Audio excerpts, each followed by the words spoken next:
All right, we are live, everyone. Hi, my name is Michelle Walker. I'm in Yamhill County, Oregon. Um, I've been very active in the open schools efforts, and I've been kind of just getting to know people in the community because I actually just moved to this county. And there's been a lot of turmoil in the city of Newberg. And so I kind of reached out to a couple of different groups, and I came along what was happening with Newberg. And I offered to kind of moderate something so that there could be a Q&A where there was, both parties or both sides can kind of have open civilized discourse and just have a conversation about what's going on. And so with that, I'm going to go ahead and introduce Dave Brown, and then we have our first person after that. All right, here you go, Dave. And don't mind that it says Judy. Yeah, it does say Judy. It's Dave. So I'm Michelle. Thanks for doing all this. I really appreciate it, and I'm open to the questions. And there's always a few things can't talk about being on the school board, but I'll try my best to answer your question and make it as clear as I can. So I'm ready. I think I see Robin. So Yep. All right, I'm going to swap you out. All right, go ahead, Robin. Oh, hi, Dave.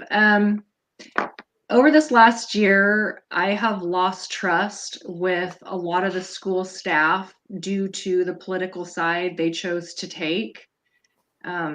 After you have survived the recall election, what will you do to help the school district restore trust that has been lost with parents? yeah, Robin, I think that I spent 20 years at the school, and the trust factor's definitely been better than it is today. And I think trust in any type of relationship is so important. It's the cornerstone of anything that's going to happen. And I would say that we definitely are in a tough time in Newberg, the state, the country for trust. And I think trust is such a key element to all this. A lot of that is how the words of people get put out to everybody else, and it's not always done correctly, and so there's a lot of misinformation that causes that non-trust. And then as we go through our days, however our days go, we see areas where we are trusting and areas where we're not. But specifically to your question about schools, I think that to build trust moving forward is we shouldn't have anything to hide in the schools, nothing. Yeah. And we're dealing with everybody's most important thing in the whole world, and that's their kids. And I think moving forward, after this really difficult couple of years with COVID and everything we've had to go through, so many people have battled to just make school happen in general. But now we have all the politics on top of COVID, and hopefully we're coming out of COVID pretty soon here. And as we do that, I think transparency of exactly what we're doing in the schools is the key.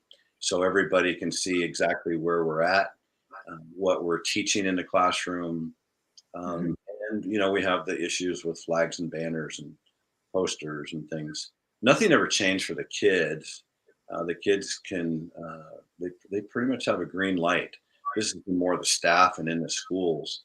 But everything that's going on, I just want to see total transparency. I want to see the school board and parents be allowed to be back in the schools. I think I think the schools really are the parent schools. The kids go, but the parents are the ones that pay all the bills. The parents are the ones that pay all the taxes. The parents, really, it's their school district. And I think sometimes we forget that in education, where we think it's our school, it's our building, and it's really not. This is a community, thing. And I'm excited. I really am. It's a great question because I really want to see complete transparency. Because if we have anything to hide, then we shouldn't. Because we're not talking about what's in our garage and do we have a clean garage or not a clean garage. We're talking about our kids and in all these schools around town, K through 12, and the parents have a right to know everything. And even as a school board member, even somebody who worked in the schools for 20 years, I don't even know what's going on in our schools. And I really want to get to that point. So, Robin, I hope that answers your question. I think that we have some great teachers, some great ed assistants. We have some great coaches. We have some great programs in our schools, and I think the parents deserve to Mhm. always highlight those people and to also know exactly what's going on in our schools. So I guess to wrap that up, to bring complete trust back, we need to be completely open and transparent from the school to the parents back to the school, and then I think that's when the kids will win. And I think that's when even we're still going to disagree on things, and that's okay, but we can get to that point where like okay, now we kind of know where the cards are on the table, and then we can start a conversation. Where today it's pretty tough to start the conversation because what do we Mhm. really know? So total transparency. Yeah. I hope that answers your question. Yeah. Yeah. I think a lot of it was the flags and stuff that I've let several of them know that I'm not happy with, and they ignore me, blow me off, and yeah, that's the schools used to be neutral, and now, I just see teachers in a totally different light. I would also like to be able to go in there, yeah, and see all of it. I think I raised my kids in Newberg. I went to Newberg. I worked here a long Me time. I too. worked here. I think as we move towards transparency, it's like you kind of really want to know what's happening and in defense of the educators, because I got to work with them for 20 years. It's a Yeah. tough job, and we tend to be really involved at the grade school level, don't we? I mean, our kids up to fifth grade, we're going to outdoor school with them. We're doing Yeah. all the cool things. Middle school it gets harder, and in Yeah. high school it gets harder than that. And unless you're part of the booster club or something specific, as an adult, there's not a lot of roles, and that's got to change. And Yeah. I think when we get healthy, what's going to be really exciting is our teachers will be the ones that win a ton because there's a lot of great parents out there to support them. And Yeah. I think once we get that trust back, I think our teachers will go, "This is good again." And Yeah. it's been Okay. too long, and I think that'll be a big win-win. And it's something that has to happen. And hopefully, moving toward a new superintendent, we can get a leader that can make that happen. Thank you. You're welcome. Yeah. Thanks for the question. Mhm. Did you have any other questions, Robin? No, that's good. That answers them. Thank All you. right. Thank Thank you, you. Robin. I'm going to boot you out and I'm going to bring in Jack L. And then after Jack will be Lisa. Hey Dave, how you doing? I am doing good. How are you doing, Jack? I'm doing good. Hey, I got a list of questions and going to start out kind of general and drill down and get more specific. So there was things I was interested in knowing. So first question here: when did you start serving on the board? It's been about 2 years and 9 months ago, so it's been a while. Okay. Yeah. Okay. And in your opinion, what is the purpose of our schools? What is the purpose of education?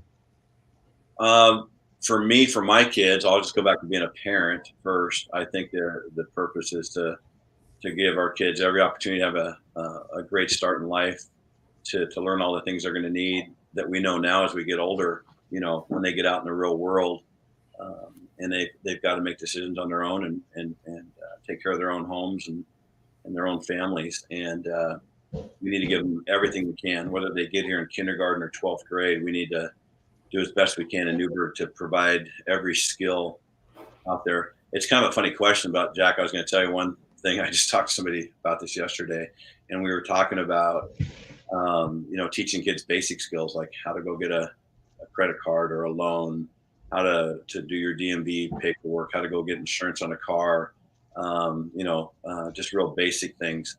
And some of our teachers do a great job at that. And but it's those practical things out there. They're going, how come we don't teach that stuff? My kid doesn't get that.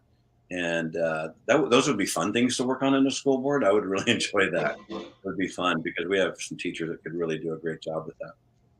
So that's a little bit of that question, but I think our role has to be to raise the bar and prepare our kids to be successful out there. And I don't like lowering the bar. I want to raise the bar for every single student. And not every single student can perform at the same level. And so we have to find where they're strong and where they need help. And not every kid's going to get the same type of grades or perform the same way in band or whatever. But they'll find their niche and they'll find out what they're really good at. And so I think our role is we have to provide a great education, and we have that ability here. Our test scores are pretty low, and I think it's because we've lost our focus a bit on why we're really there. So I hope that answered that question. Yes, thank you. Did answer that question, and possibly another question that I had. But the next one here. So in your 2 years and 9 months, what kind of curriculum and programs have you seen come down from state or federal agencies that the board has adopted in the past? And do you think those are helpful when we go back to the purpose of education? That's a big question. There's some stuff coming from the state that's going to be troubling at best. It's pretty far down a road that I think a lot of people are going to be upset by. And so this isn't just an Oregon thing or a Newberg thing. This is a state and a national thing that we're going to have to really try to stay on top of. Not everything that comes out of the state's always a law, but when they are, we're part of we're under Kate Brown, and she's really the superintendent of the schools. There is a real superintendent, but she's the one that kind of operates, or whoever our next governor will be the same thing. But we're in a spot where we haven't really dived into curriculum enough. I've been told we're waiting on certain things, and obviously with COVID, though, there is some pretty good reasons for the delays in a lot of things that have happened in the supply chains and stuff. But as we pick curriculum, we haven't had a chance on the board to be part of that very much. And I think with our new superintendent, this has to be a high priority, to ask that person to take a big leadership role in our curriculum and making sure all of our teachers have curriculum. Not all do. And we need to make that happen sooner than later. And it's important. But curriculum is something that I'd like to see, again, that transparency from all of our teachers to you, the parents, so that you know what's being taught. I think that's a fair question for any parent. Thank you. Mm-hmm. It seems like schools all over, not just in Newberg, have become what I would call, and a lot of people would call, indoctrination centers. And perhaps it's some of those curriculums and programs that we were just talking about. What are your thoughts on that? Well, I know that's a tough word. I know that I talked to an educator last week, and we spent an hour and a half talking about that word, and she wasn't real fond of that word. And I think it is a tough word. It kind of it's a pretty throws out a big challenge out there to educators who say, no, we're not doing that. I think that again, this is where the transparency, that question could be answered with complete transparency. If we're really transparent with the parents, then they're going to know that we have nothing to hide. And as we move forward, they know the parents are in the loop. And again, I always go back to every student I've ever worked with. The parents want to be in the loop. They expect us to keep their kids safe, and they expect us to keep their kids challenged, and they expect us to do our best for those kids, whatever class or athletic thing we're involved in with those kids.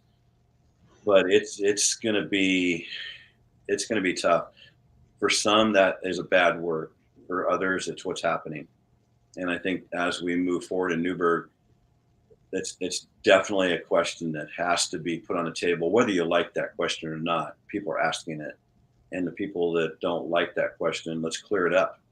Let's clear up what people mean by that.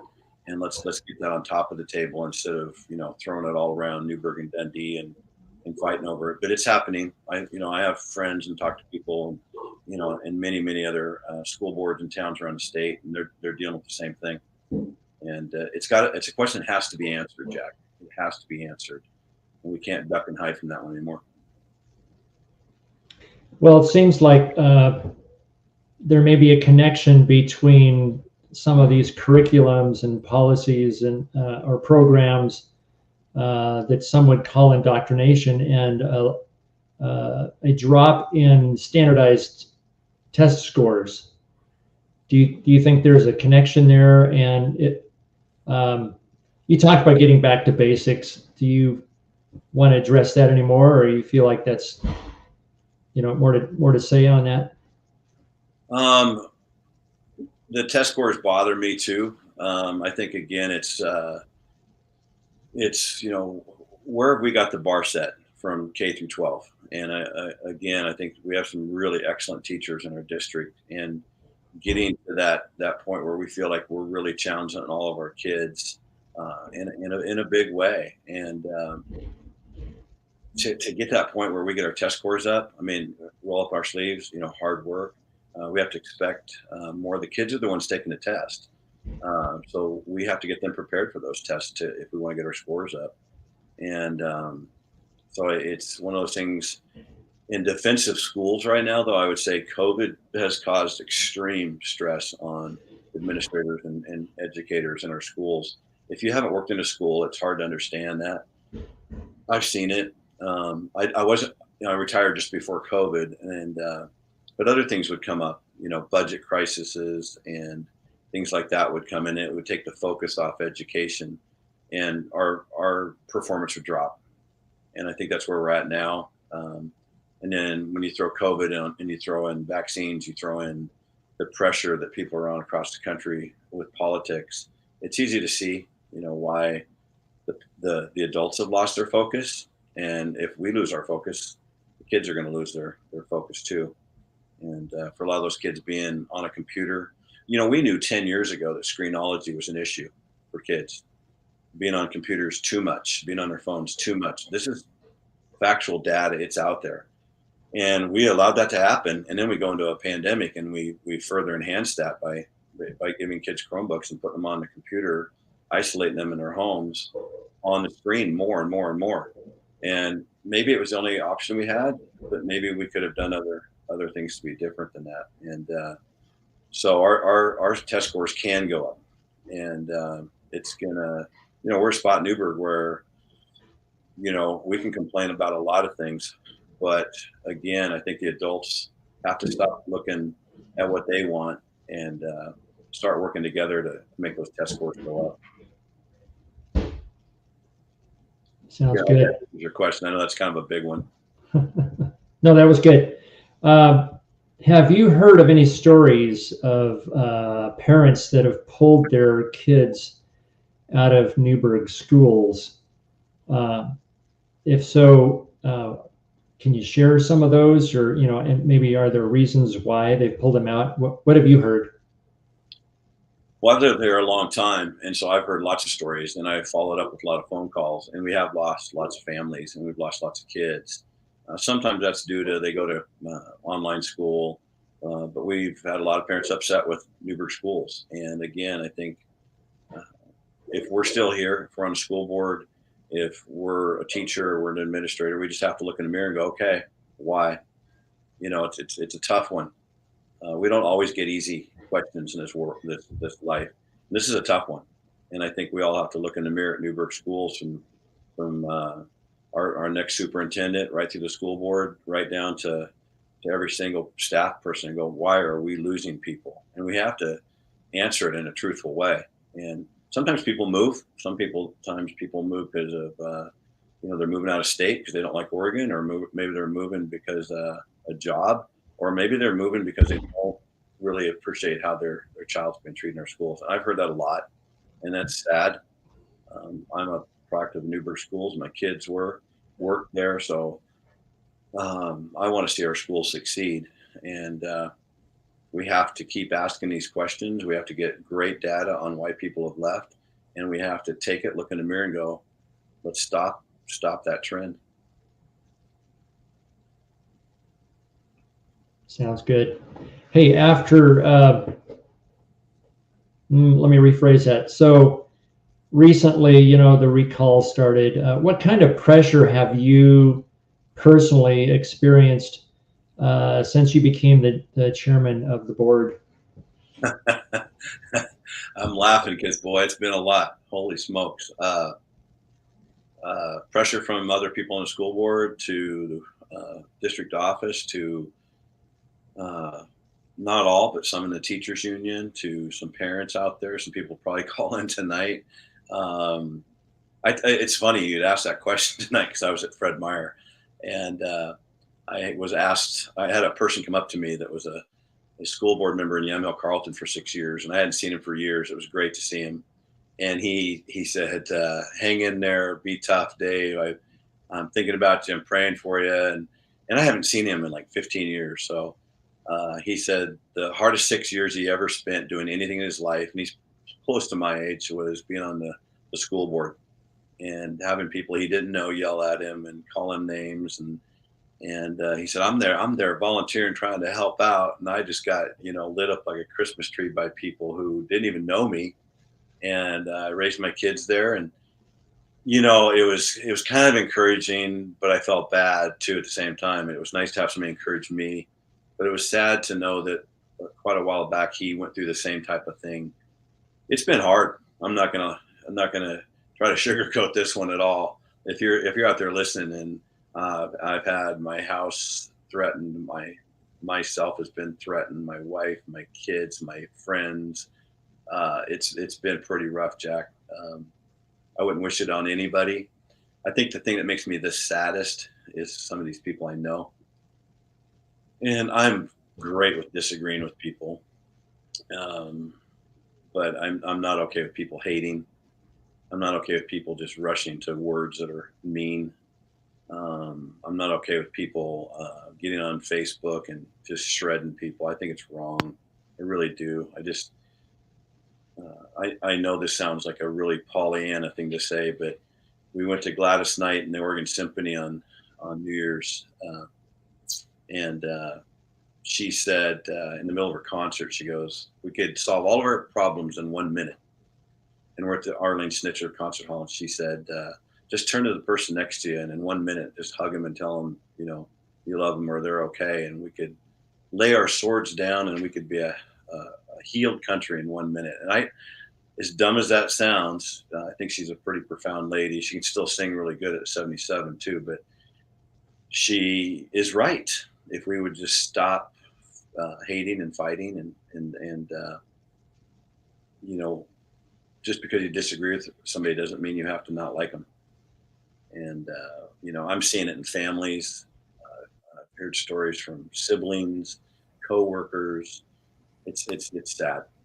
It shouldn't be that way. People need to grow up and realize that other people have different points of view. And I think as a board member, we get to make our vote. And if you want to get a vote, run for the school board and get on there and run for that thing. But when somebody does, you don't have to hate them for it. You can just disagree with it. And if you don't like them being in that spot, you can vote them out of office. And people are, I'm not a fan of recalls. I don't think they're what we should be doing, but it's part of the process. And the people in Newberg right now are going to have their voices heard. So we'll see how it plays out. Well, Dave, I appreciate what you're doing on the board, and I know it's tough, so hang in there, and we're praying for you. So thank you for your service, and that's all the questions I had. So I will let someone else Thank you, Jack. continue. Jack, You're welcome. I'm going to bring in Lisa, and then after Lisa, I'll bring in Nancy, and after Nancy, Ryan. And just for Nancy and Ryan, if they're not aware, I'm just going in the order in which everyone kind of pops into the waiting area, just so you know what's going on. Thanks, Jack. Take care.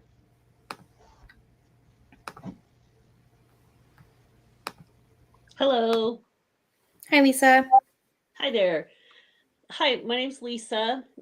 Dave, you've mentioned a number of times that you're a coach, and I can see that. And being a coach, how do you see what you need for that Newberg needs in a superintendent for the future and going forward? What would you like to see type of Um, person? I think for a long time we've had some people trying to manage our school district, and maybe they tried their best. Not everybody's cut out to be a leader. To me, a leader is somebody who can bring all corners of the school district together and all corners of the anybody that's connected with education. Which basically, when you're the superintendent of the public schools, you pretty much have to deal with all the community. Um, so it's going to have to take a strong leader, even in normal times. But where we're at today, a person who wants to sign up to be a superintendent is going to have to deal with an incredibly tough political climate that wasn't here a couple of years ago. Somebody that was a superintendent a few years ago wouldn't even understand, I think, the pressures that a current superintendent has to go through. Then you throw on a worldwide pandemic, and it makes it even more difficult. But what we need now is a leader who's going to move this district in a way where we don't lose as many families as we've lost. That we listen to all the parents, not just some of the parents. That we motivate our staff, we challenge our staff, we train our staff, we give the staff everything they need. I spent 20 years working in the public schools, and I'd be a big proponent for teachers making more money than they do. I think it's an incredibly noble job, but I think I've heard from too many administrators in the last few years that don't see it that way anymore. They think it's changed for the worse, and I'd like to see a leader come in here that would solve uh, that issue, at least in Newberg. It has to be somebody that's going to lead our entire staff, not just some of our staff, back to a place where it's a great place to come to work. I've heard from too many staff members who don't want to drive to work. They don't want to come into work. They can't wait to get in their car to go home. They don't feel like they're treated very well. It's not a safe space for them. We've lost a lot of educators in the last couple of years, and it's not just because of retirement. It's not just because of COVID. It's because they don't like to be in schools anymore, and we've lost that special place that schools should have. Schools should be a great place. I loved my 20 years at Newberg. You don't always love every day and every person you work with, but I really enjoyed my 20 years. I thought it was a great way to spend that time, and I saw a lot of great stuff happen. I want to get back to that, and so I think we need a person who can really solve that political issue, a person who can really solve the post-pandemic issue, the person who can solve a lot of really difficult things coming from the national and state level that are not going to make a lot of people in our community happy. And it's a tough job, but whether it's a man or a woman or whoever that is, I'd like to see that person be a leader like we haven't had for a long time, Mhm. a long time. And but it's a different world than it was a few years ago. So Yeah. I'm looking forward to that person. I don't know who it is. I really don't. We could have been a lot farther down this process a month ago. We hired a firm to look for that person, and the next day they pulled out from the way they were treated in a board meeting. It was really inappropriate, and we asked that person to give us a short version and a long version of a superintendent search. And the short version was to provide us with applicants. We could have had 4, 6, 8, 10, 12, 14, 20 by now. We could have been looking through applicants, and it would have been great to start that process. If we didn't have the right one, we just keep the process going. And they were ridiculed for that, and it was wrong. And that was just really unfortunate. So we're a month behind where we should be. And so hopefully at the next board meeting, we can come to some understandings of how we're going to move forward. But it's going to be a difficult process for sure. but Mhm. I'm confident we'll find the right person. And if I may, one other question. Sure. Obviously, in the midst of a recall and all of this, you don't get an opportunity to talk to a lot of people.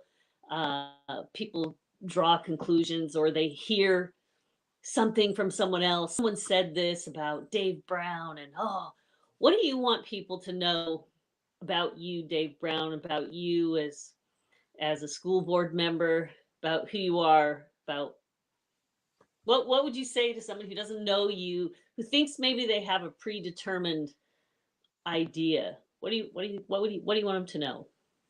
Yeah, that's been a tough one, Lisa. I think that it's when your character gets attacked, it's hard when people say things about you that it's not true. That's hard. Um, I'd really like to see that part of our whole dialogue stop. I really would. I wouldn't wish that on anybody. I think for me, I spent my entire career trying to build people up, not tear them down. So I'd like to see that happen. I try to be optimistic, not pessimistic. Um, I will not treat anybody different. I'm very open to people's different ways they want to live their life. I have spent my entire life, from people from different countries and people from different nationalities, people from that that have made different gender choices than I have, and I'm cool with all that. So I guess what I'd like people to know is I like to obviously love sports, but I like to paint. I have a greenhouse. I do plants. I like to get in my little sports car and go for a ride with my wife. I like to laugh. I like to meet new people. I love older people because they're so full of stories. But I still love to coach because I like meeting young people. They keep you young. They keep you going. And I love Christmas time because I have former players come back and they're all doing great in life, or they're busy and they want to buy me a hamburger for all the hamburgers I maybe bought them in the past, and now they buy. So it's really fun at Christmas time. I love Christmas time because I get to have lunches and dinners with so many past players. It's so fun. I have some great neighbors and I have some great friends in my life. I like to hit a golf ball. I'm just not very good at it. But I'll get better. Being on a school board and spend all this time on a school board, you don't get a lot of chance to hit golf balls very much as I'd like to. Man, I have a fantastic wife, a fantastic marriage. I got a great church, and I have three great sons, two daughters, an adopted son and daughter who are special. I have 5 grandkids that are great, and soon to be 6. And I'm a very content person. If I'm on a school board or not on a school board, I'm a happy person. I am never bored. Never bored, ever, ever, ever. So I'm a people person. So I think being misunderstood by people out there who think you're this or that or homophobic, racist or something, I'm like, wow, no, not even close. Again, it's fine if people disagree with me on a vote on the board, but I just still ask people, not just from me, but all of our 7 members of the board have had things said about them. Don't hate them. They're in there working hard to try to fight for what they believe in, but let them make their vote and move on. So that's what I would say about me. So I hope that answers your question, Lisa. Mhm. Thank you. You're welcome.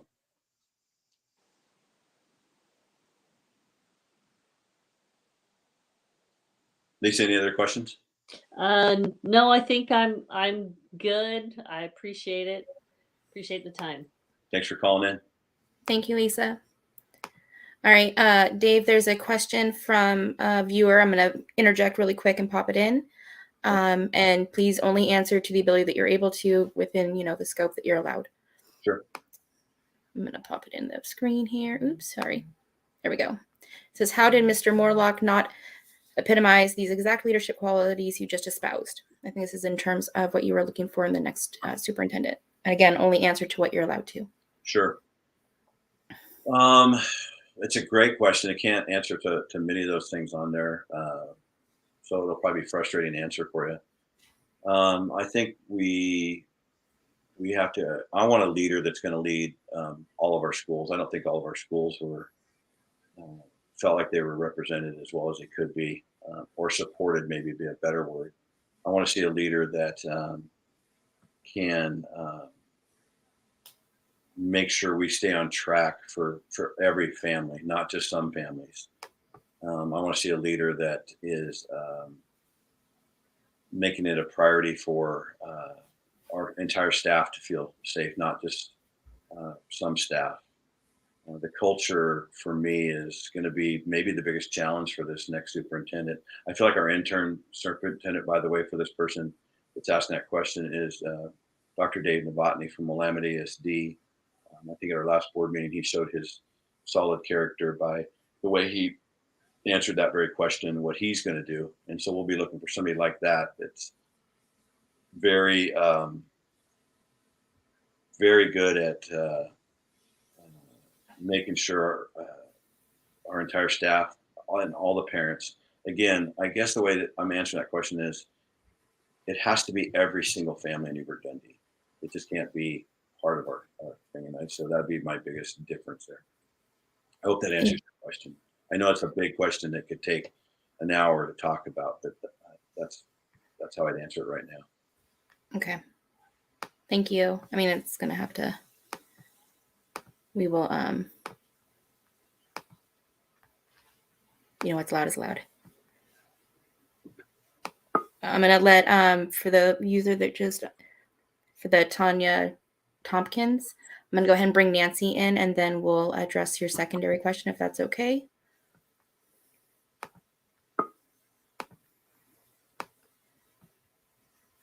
Hi, Nancy. Hey, Nancy. Can't hear you. Hello. Can you hear me Hey. now? Hey. Yes. Yes. Good to see you, Dave. How are you doing? I'm sorry, I didn't hear what you said. I said, hey, how are you doing? I'm doing okay. It's been a really long day. I don't really know. It wasn't clear how many questions we were allowed to ask. I have a few questions. Okay. All right. I'll just go.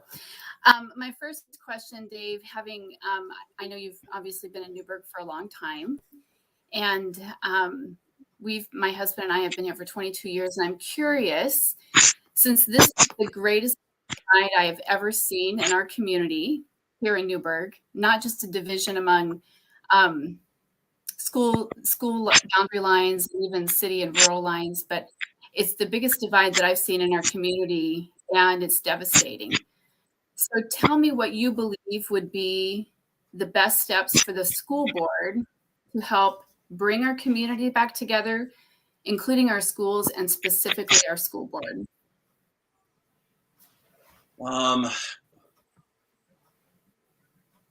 No, it's a great question. That's a big one.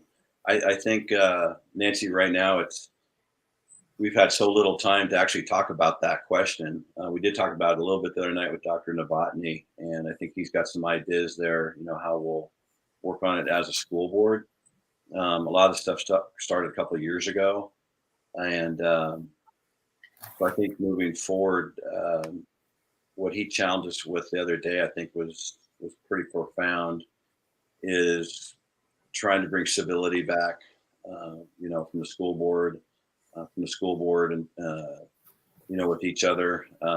We did not have any time this year for like even a board retreat or anything like that. So we haven't had much time to talk about the specifics of what it's like to be on the board together and really talk about relationships or any of that kind of stuff. We've just kind of been at odds for quite some time now. And so I think that's important that we spend time together. I think as a school district, it's going to take, I think Dr. Novotny will be a good person in the short term to start to bridge that gap into the next superintendent. And he will, one of the things him and I talked about right off the bat a month ago was how when the baton gets handed off to this next superintendent, that it's as healthy as it can possibly be at that time.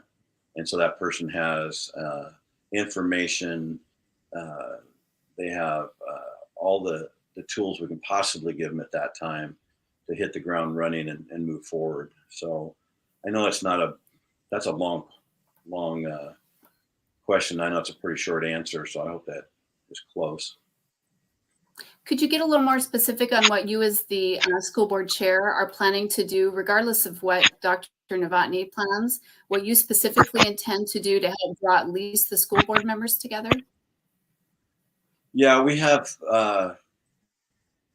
very little time, together recently, and some of that's Right. Christmas break. As we come out of that, I think we'll be we're going to have a couple special sessions where it's just us. It's not in a general school board meeting, so more of a time where we can get together and Dr. Novotny would be part of that. And once we get a school secretary, they would be part of that, and then it would just be the school board. And I'd like to see us do that before the end of January, so we can talk. I'm not saying that's going to go smooth, but it will start the conversation with each other. And it's those meetings can take a while. My first year we got to have a 6-hour board retreat. This year we got 0, and some of that's COVID. And why is that? Why was there no? Well, everything's been done online for a long time anyway. Why is there not? I mean, we have retreats all the time in the workplace and in schools. Why is that not happening with the school board? We tried to have a meeting on the 24th. That was a scheduled board retreat this summer, and it turned into more of a meeting, with the flags and banners. That's kind of dominated that meeting. So it ended up not being a meeting. We ended up listening to the public a lot that night. So we didn't get a chance to do that. So. Oh, there wasn't a private retreat for the board? No. Some of our board members will probably be on Zoom just because we don't have everybody able to definitely meet. Sure, that's safer. Yeah. Okay. On the safety question, what do you think can be done specifically to make our schools feel more safe for all students? Well, I think that's getting back to the culture for me. It's we have students that feel like they want the flags. We have students that feel like they don't want the flags and banners. We have students who don't like the culture. Some students do. Nancy, I feel like it's more adult driven than it is kid driven right now at this point. So I think as we move forward, we're going to have to decide how we want our schools to go. And we're going to have to decide, what our direction is going to be. Is it going to be a focus on education and culture, or is it going to be a focus on where we're at in the political world? And that's why it was simple on the flags and banners. It wasn't about that one specific thing. That's not the only thing, but they are an item that was never allowed in our schools. So we didn't have that issue. Now they are in our schools and we have that issue. And it's something as we're moving forward, even if we have the flags and banners taken out, we're going to have to decide how we're going to deal with those issues in our schools. So when we have kids that say they feel safe because of a flag and banner, then if we take them out, then how do we solve that problem? And I think that's moving forward is how we operate to answer those questions for our kids and our staff members, and mostly our kids. So 2 follow-up questions to your response. I can remember, I'll ask one of them, and if I can remember the second one, I'll ask the second one. Sure. The first one it's just a clarification. Are you saying that parents are driving the issue of safety, not the students? Or I was confused on that. I think a lot of our politics in our schools from adults, not just parents. I think it's okay. Adults, whether it's. Okay. I just wanted to understand that. So then my follow-up to that question or to that response is, I heard you say earlier that you believe the parents should be driving what's happening in the schools, not the students. Is that right? Well, I mean, kids have a big, that's a good way to say that. I just think our parents have been left out of the loop too much. And now what I hear from across the community is they don't know what's going on. And part of that, again, going back to COVID, nobody's been allowed to be in our schools because we're in COVID, we weren't in school, we go back.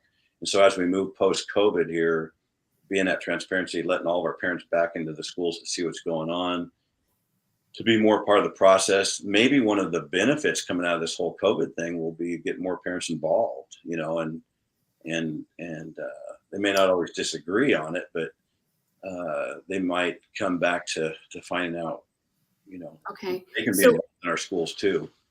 Okay, so if I think I'm hearing you correctly, what I've heard you say is you want parents to be the drivers of what's happening in the schools, but the problem right now and the concern about safety in schools is something the parents are driving, not the students. So No, I think what I'm trying to say is I want the parents more involved so they know what's going on. but the concerns about the concerns about safety that are being brought up right now, that what's happening on the board or the decisions, that the conflicts that's happening in our community, you're saying is driven by parents saying there are safety issues or because students feel unsafe? I'm confused. I'm confused by your question too, but I would say in our schools right now, we didn't as a board currently make the decision to allow, say, for example, flags and banners. Those were done a couple years ago. Okay, Now we're dealing with that. So how do we deal with that moving forward? got it. Okay. Some of that's staff driven, some of that's district office driven, some of that is adults out in our community driven. There's other people out in the community who don't want it. There's people within our school who don't want it. And we're gonna have to answer that question. You know, are we gonna move forward with politics in our schools or not? As far as safety goes, I was going to ask if you'd just talk about safety, because we're going to disagree on politics, but how can we make schools a safer place? What's one or two ideas off the top of your head? You've obviously been thinking about this for a couple of years, or at least for 18 months, because this has been a hot topic for 18 months. What are one or two ideas that you have about how we can make our schools a safer place? I would say probably we're going to have to decide what our focus is going to be. If our focus is going to be on what we're focused on now, then our schools aren't going to be safe for some kids. Our focus right now has been on too much politics. So again, the reason behind this is to get politics back out of our schools and to get back to the point where we are focused on education. That would be a big safety factor. Another thing we'll have to do is, as a board, as a new superintendent, as a district office administrators, everybody's gonna have to decide if we're truly going to go out there and benefit every student. And we have to create a culture from administrator down within that school, supported by the district office and the board, that's going to create a school where every kid can walk through that door and feel safe. Yeah.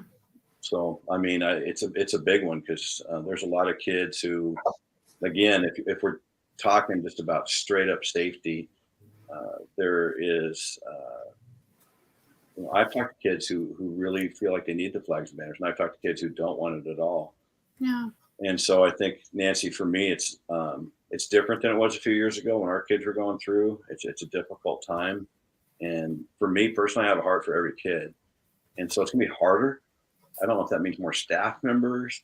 I don't know if that means more parent volunteers in there. So we're not letting any kids slip through the cracks. Yeah.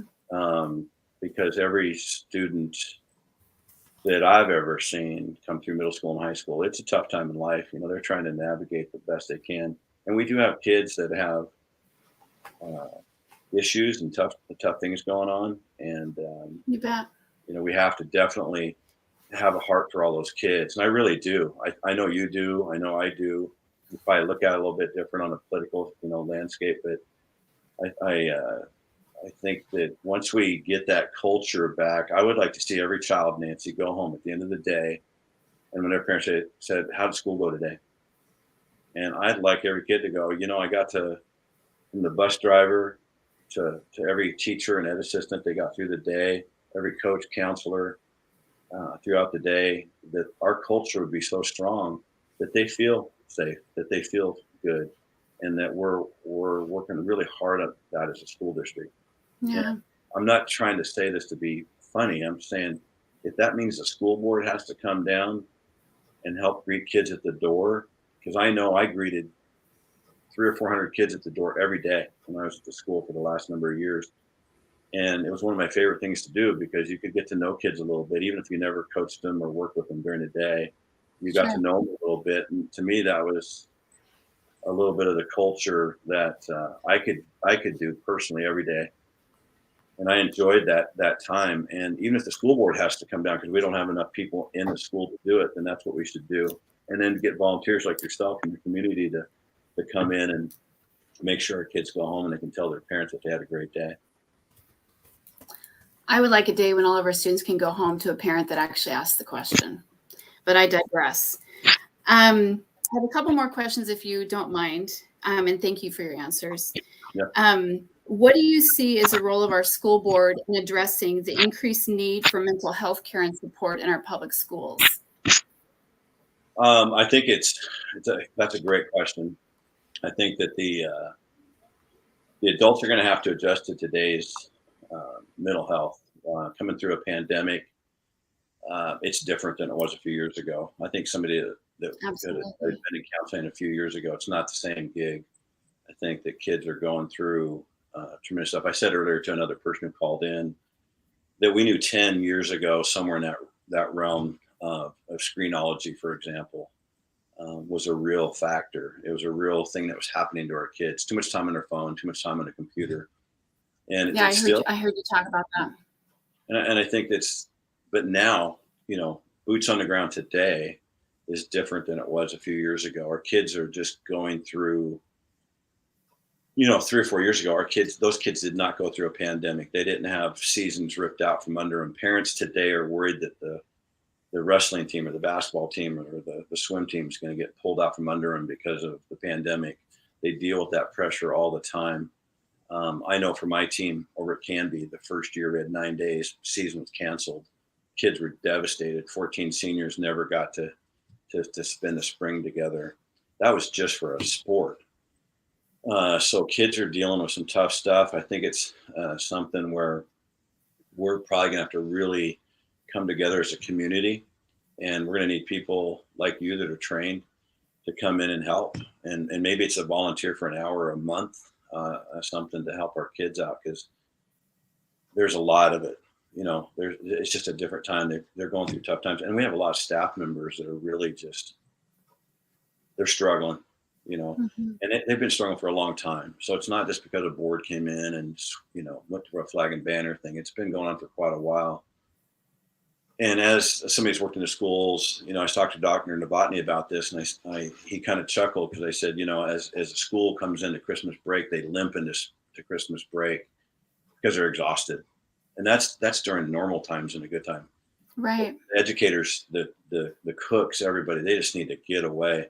So if you're not a basketball, swimming, or wrestling coach, you get that break, and it's so needed. You come back in January and you're a little bit refreshed and you get going again. And people who haven't worked in schools don't know how much kids exhaust you. And so the staff needs it too, big time. And we have some really good administrators in our schools. But I think it's another thing where we've kind of lost our way a little bit with vaccine shots and the pandemic and politics, where not all of our staff are being looked after.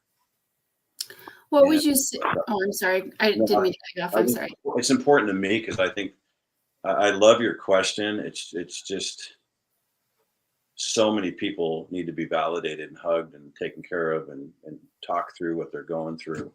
And I think we'd be surprised that number's as high as it is. And I honestly, I think it's almost everybody. It is everybody. Including, I've talked to administrators this week, including administrators. They're just people who just they want it better. They want to be out of a pandemic. They don't want to be in this political climate. They want to just be back why they got into schools in the first place. And they want to just care about people. That's why usually people go into education. What would you say to those in our school district, the professional mental health providers, our school counselors, that have been unhappy with the decisions the school board have made this last year or so? Yeah, I've heard from them, and I think that, I go back to all the people are unhappy with the way their kids are being treated and talked to, and the things that are hanging in their walls, and when kids walk in there and they walk back out because they feel uncomfortable. I think it's a tough job for sure to be a counselor, but again, it's why are they doing that job? Are they doing that job to help that student out at that time? In my role, it wasn't my job, but in my role, I got a chance to do a lot of talking to kids, and I found that Right. no, go ahead. Go ahead. I just think that our counselors have a tough job. At the same time, have we let politics interfere with what we're doing at that spot in that role? Are they influencing kids in a way they should or should not? And should they be focused on what they're doing? I will say in defense of all of our counselors, and I felt this way, Nancy, when our kids were all going through there, a lot of times our counselors didn't get a counsel.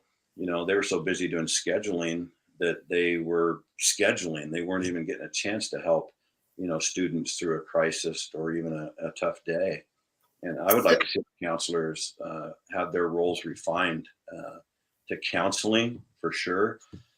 And I would like to see us hire, people that would schedule, and the counselors would obviously have input on that because they know the kids. So for those in the counseling team in the Newberg School District who have made a professional recommendation to do something different, you think that that's just been politically motivated, not mental health motivated? I think they think it's mental health. I think that they believe in what they're doing, and I think that's where, as we get a new superintendent, we're gonna have to get really transparent with the counselors and find out, what's really being said to kids and what their beliefs are and how we move forward with that. They have a key job in how we're going to move forward with your previous question on mental health.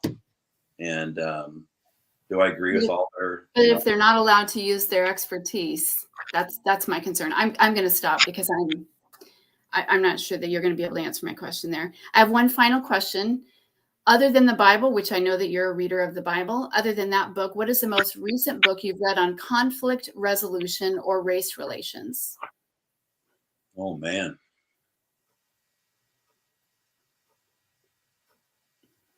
I might have to. I read so many different books. I read partial ones. That's a good question. Conflict resolution or race relations? I've done a lot of conflict resolution. I'm trying to think going back to. That's a tough one. You're putting me on a spot for a book I've read on that lately.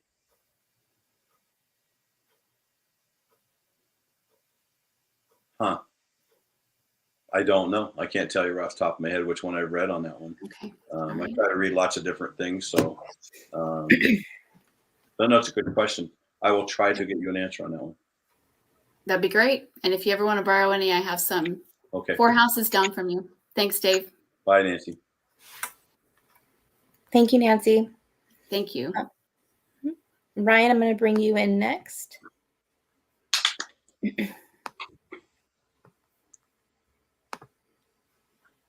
Hi, Ryan. Hi, Michelle. Thank you. Hi, Dave. Hi, Ryan. How are you doing? Good, thanks. I don't know if we've met before, but I'm a friend of your son's, and we go back quite a few years. Well, you're Am I? old. I'm just teasing. So I'm a little bit concerned that it doesn't seem like there have been a lot of questions about the subject of the recall. A lot of good questions about your personal philosophy and kind of what you want to see from the school district. But I'm concerned by the policies that have been passed by the school board. Okay. It keeps getting framed as a flag ban, but the policy definitely goes further than that. I think you'd concede. Or it's framed as a ban on politics in the schools. But the policy, as you know, prohibits anything that's controversial or which students might be divided on. And I'm curious how you would see the board in the future determining whether or not something is controversial. You must know that there's already a ban on campaigning and political campaign documents and flags. This seems to go a lot further. Could a teacher from Mexico or from Spain have a flag from the country that they're from? Or could they have a flag for a college sports team? Holiday decorations seem like they could be controversial. Now, how would you go about determining what's controversial? Well, I think, that's something where as we move forward, we didn't create this flag and banner problem. This was brought to the school district a few years ago, and they weren't intended to be allowed in, but they were. So now here we are. And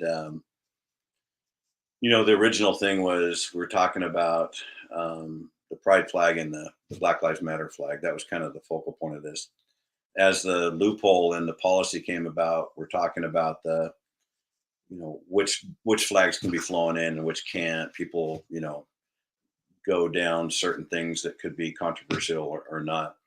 So I think as we move forward, Ryan, to me, we need to look at exactly this question: is what are we going to allow in our schools? So are we just going to sit back and say, if I'm trying to answer your question here, and I'm not trying to be funny at all, but are we going to say just blue flags, for example, or red flags are going to be allowed? If they don't have that color, we're not going to allow them.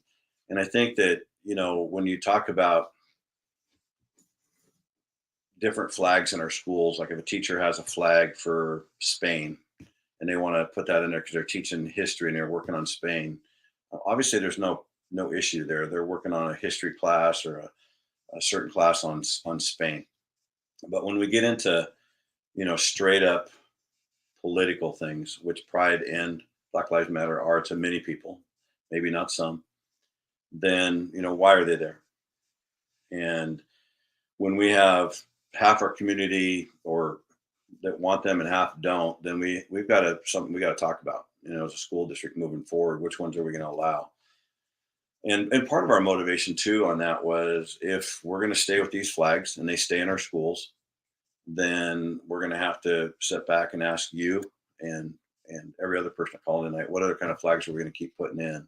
And there won't be a limit to that, because we were started off for the first 100 years of public school just going the American flag and the Oregon State flag in Oregon. That's what we had. So we didn't really have a controversy. A couple of years ago, they were brought in, and now we have a controversy. So it's a big question. We're going to have to sit down as a school district and say, what is supposed to be in our classrooms? What's the state say? And what's the Newberg schools going to say? And I feel like that's going to be a discussion we have. Seems like that's something that could have. What's that? Shouldn't that have been done before the policy was put into place, though? It just seems like it was a hurried policy to target specifically. It sounds like you're even saying yourself, Black Lives Matter, and minority support statements and statements in support of gay and trans children. Because it's not just the flags. I imagine you would be opposed to a sign that said gay children are welcome here or minority children are welcome here. No, I wouldn't say that at all. I just say those two flags would not be put. Okay. They just weren't supposed to be there in the first place, and now we're stuck dealing with it. So, but I wouldn't, Okay, well, that's reassuring. Ryan, I want to see every kid in our school. I really do. I really, really do. I just, again, like to see the politics out of our schools. Well, so I guess what are your thoughts on? It seems like a lot of the groups that have supported you through this recall have been very political groups, and I also feel like a lot of the people who have supported the recall have been characterized as, far left or Marxists or outsiders. I mean, how do you balance the groups that have supported you with criticisms of the groups that maybe are critical of the policies that are in place? Well, I think I can answer that. I'll try. I might not get this exactly right if I understood that right. Can you just say that last part one more time? I want to make sure I try to get it. Yeah. I guess, are you comfortable with the groups that have been influencing the anti-recall effort from across the state? And also, are you comfortable with the way that some of those groups have characterized the people, many people who are very moderate, myself included in this community, who are considering supporting the recall? I think that I know a lot older than you. The politics has always been rough. Until I got to the school board, I didn't realize how rough. Until I got part of an election, I didn't realize how rough. Until I got part of a recall effort, I had no idea people could act the way they do.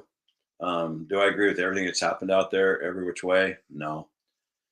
I think that it goes to show the passion of people on both sides.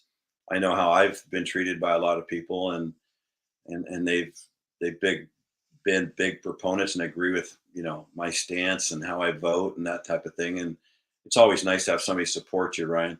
I think the people that have been disagreeing, if they vote yes on the recall, it's like, man, I'm still. We live in the United States of America. You get to vote how you want to vote, right?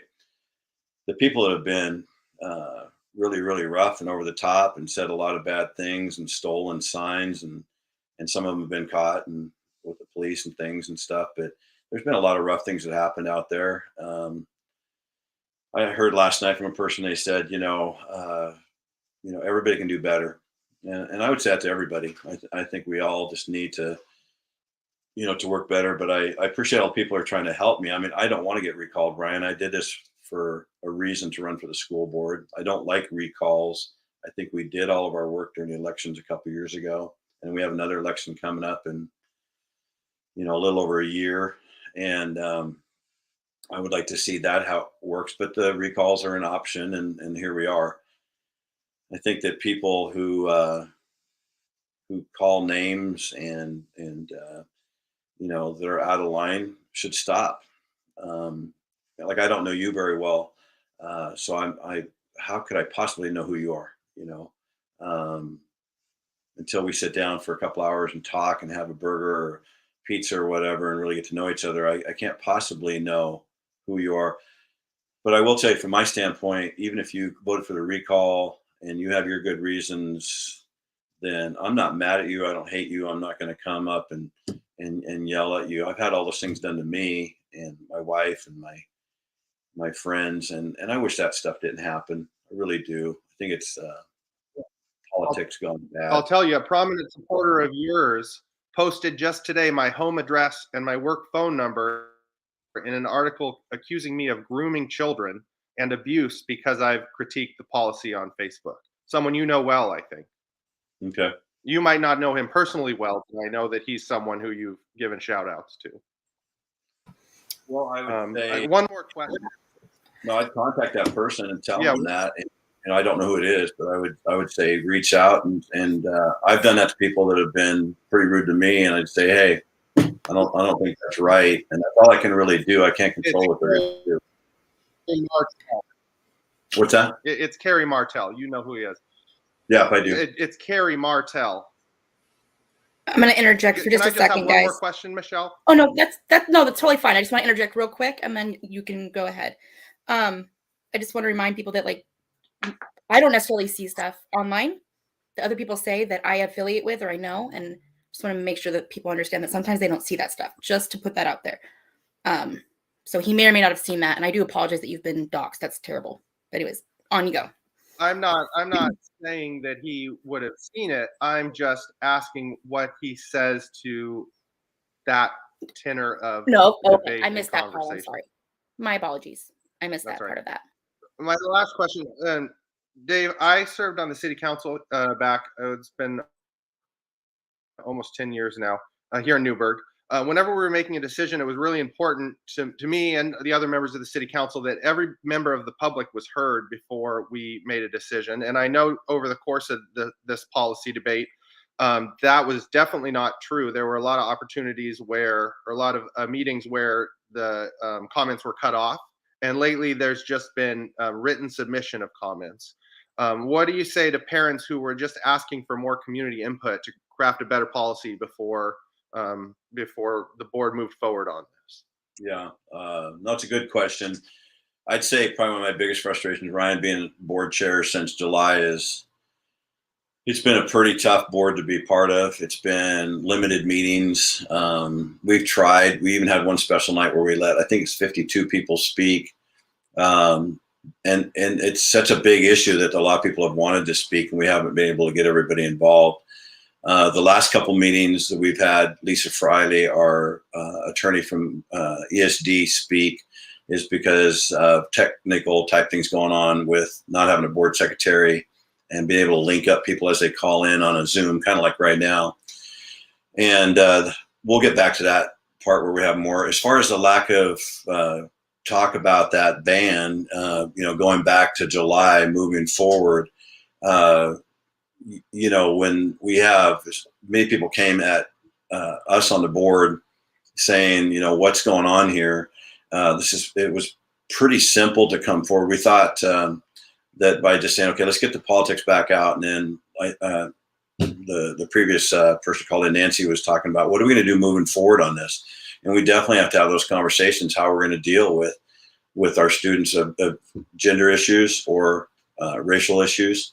And we got a lot of stuff to talk about and move forward on this. And as this policy probably gets tightened up and move forward,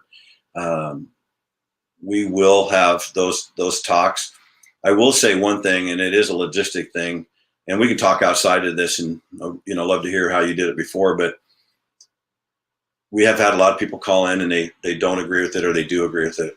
And as we move forward, trying to get people on a point where we could get to a place where we could get some type of agreement on this. I think it's such a big issue, Ryan. It's such a tough issue that it's going to take a while. But I'm up for it. I'm up for having that conversation, because if a child's having a gender issue in our schools, and that's a problem for them, then we have to come up with a system and a culture in our schools that's going to help that child, no matter what. I feel like every single child that walks that door, and I mean every single child, they can appear to have it all going on. They can appear to have the money or the athleticism or the talents or whatever, but I just know for all the years I've spent in schools that not every kid has it all going on. Every kid has an issue. Some are bigger than others. But if it's a gender or a racial, or they're being attacked, I've always tried to put myself in a spot where I'm going to be the first one to stick up for them. And I'll do that on a school board. One thing is I miss is being in the schools, getting to do that straight up with staff and students. And it's hard to be in a boardroom or at a Zoom call and not get to do that. I think it's one of my strengths as a person in schools and as a coach. But it's a huge issue that we're going to have to move forward with. And in this political time, if we can do it now, we can do it at any time. And there's people passionate on both sides. I would implore people to be able to come to that table and not get mad and not hate. And at the end of the time, have a cup of coffee, have a lunch together, and then come back the next day and try again and again and again and again until we get it right.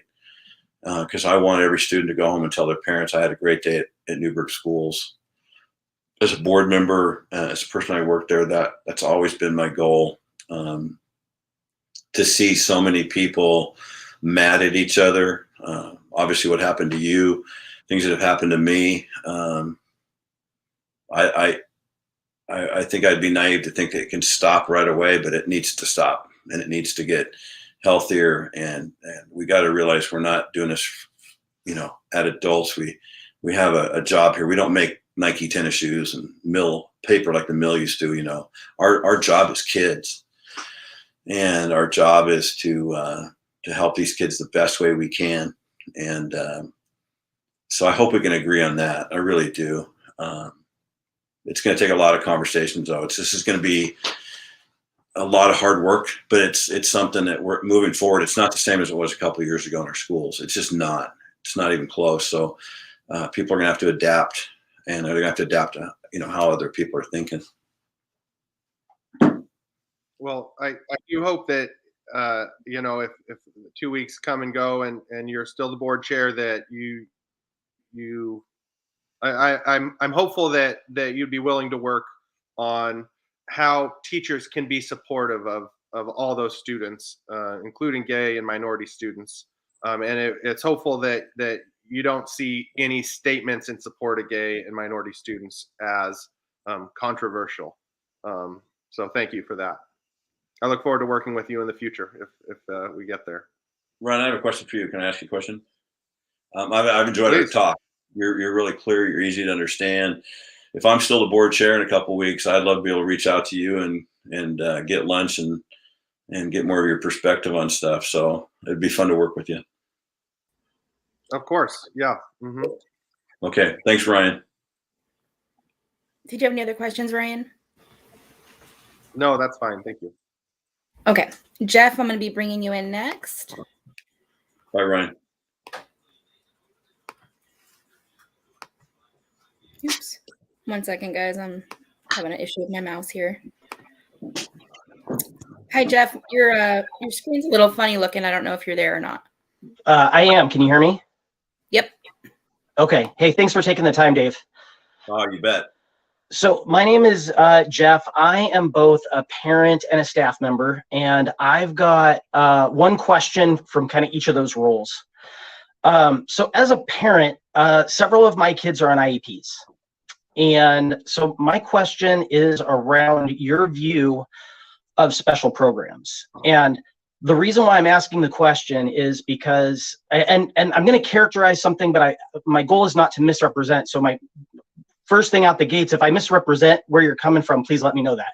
Okay. But I seem to remember in watching lots of board meetings that some conversations have come up about equality versus equity. Equality being people get the same thing, equity being different people get different things, right? Right. So, and if I remember correctly, you seem to be more of an advocate of the equality side of the picture and critical of equity. So from that perspective, I'm thinking about my kids who are on IEPs, and that special education is built on the principle that different students need different things. And I think about, you know, students on 504 plans. I think about students on health plans. I think about our students who don't have a background in the English language who are on special plans for that. There are so many parts of the school system that's built on the idea that different students need different things, that hearing you talk about being against equity made me really fearful for my kids, that what you're about is trying to give everybody the same thing rather than allowing different students to get different things. So I was hoping you could comment on that. Yeah, that's kind of a tough one to, you know, I know that's a big topic, you know, Jeff, and I guess I'm gonna try to answer that this way. And if I'm not clear, please reframe it. Okay. You know, when I say believing in every kid, you know, and I'm not trying to say I've been there, done that. I haven't done your job as a counselor, you know, specific. So thanks for what you do. I got a chance to counsel a ton of kids at the school, but not like in your role as a professional, you know, counselor where, you know, you're in charge of all their IEPs and all that kind of stuff. It's a lot of work. I guess I would say for me personally, when we have every child walk through the door, we obviously know that there is a 1,000 different needs. There's 1,000 different angles coming up with those kids. I was one of those kids, you know, in a different way. We didn't have the same ways we were dealt with as we do now. But I truly believe, Jeff, that we need to try to find out the secret to that kid's frustrations, needs, whatever they're going through. And I want to see them have that opportunity to get past those. A lot of times the kids don't even know, they're just frustrated, don't even know why. And that's, you know, up to the school and especially teachers and counselors to help them through that. I felt for a long time, and you could disagree with me on this, but I would have always liked to see our counselors get a lot more time to counsel and less time to schedule. And maybe that's more of a high school thing, but I think you deal with it too. No, And we're on the same page on that one. yeah, I honestly think our counseling office could have doubled no problem. And as we move forward, I would love to see that happen, Jeff. I would like to see, and especially as we're coming through the last couple of years with the pandemic, that's wreaked havoc with kids and staff. I would like to see our counseling offices literally double in size. And I'm not saying that to make you feel happy right now. And I would like to see certain people come along and have a little bit more of a dominant role in the scheduling with input from the counselors, because on a day-to-day basis, you're dealing with those kids. You know what they need. You know what kind of classes they need to get into.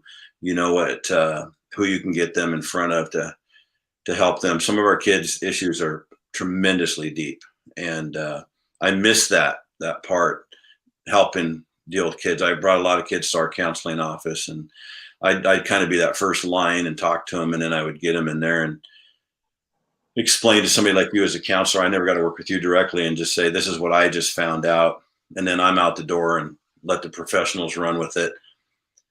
So I think we have a tremendous need coming up, and I think when I see how money's spent, sometimes I would like to see a lot more resources, put into counseling. And I think as we move forward, it's going to be critical that we do that, because the amount of needs, the amount of different things that were happening before pandemic were real.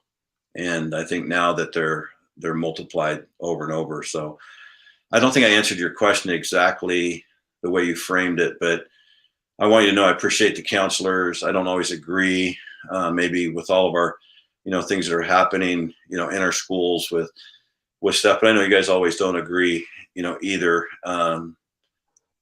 But I think moving forward, our counselors are going to be some of the most key people in the next couple of years. If I truly want to create a culture where every kid can go home and say, "Great day, Mom, Dad," and to do that, we're going to need more counselors, or at least more support for you guys. And I think that's a huge step forward, that if I'm still on the board, Jeff, that's what I'll push for. Yeah, no, I very much appreciate that. And you're right that as counselors K through 12, we get pushed into other roles. And I appreciate you thinking about how we can get back to the heart of serving all kids. I guess to get back to the equity question, or I guess a more clear way maybe to ask that is, I think I heard you say that every kid has their own pressures and tensions and difficulties. And if I were to say, hey, I think we need to try to figure out how to give each kid what they need, even if it's a little bit different, is that an idea that you would agree with? Yeah, I think the way you're framing it, I would say yes. I think that in my time, thousands of kids came, through my programs. I had kids with money, with no money, kids that were brown, black, or white, kids that were, gay, not gay. They were really struggled with, like you said, on their IEPs. I would bring a desk out and put it on the basketball court or on the tennis court and say, hey, we got to get on the homework. I'll just say that student's name was Jeff, just because that's your name. And I said, Jeff, we got to get focused on academics right now. And I'd have those kids get help, and we'd work really hard because academics were more important, making sure they were socially adjusted to the situation. So I for me, what I found was, I think every kid that walks through our doors at our schools scramble to get through middle school and high school. They're difficult times at best. They're hard to navigate when things are going smooth. And I think that right now it's probably as toughest time as it's ever been to be a kid. And again, I want to see every student given every opportunity to be successful, but they're going to get frustrated. They're going to have tough days. They're going to have hard times. And I feel like the more we build our culture up, instead of spending so much time on the things we have been, and during my time on the board, I wish we were spending more time having this discussion right here, and having people like you come to a board meeting, and instead of talking about all the stuff we have been, talking about this question is, how are we going to make this happen? And you could sit back and say, I have, 300 kids on my caseload. That's just too many. What are we going to do to make that better, school board? And then here's how, we need to do that, and get the training, get the support, get more staff members in there to make sure that we're allowing, the way I look at equity is to make sure, just because a kid looks like they got it all going on, or they have the family, I don't think they all really do. And so again, I don't think I'm answering your question exactly the way you're asking it, but I'm trying there. Sure. No, and I appreciate it. I believe, from what I'm hearing, and you can feel free to disagree, but I believe that what I hear you advocating for is equity. And maybe it's a semantic thing, disagreeing about definitions, but what I hear you advocating for is equity. And so, I just leave it at that. So that was a question kind of for my parent hat, because I do worry for my kids that Sure. need special things.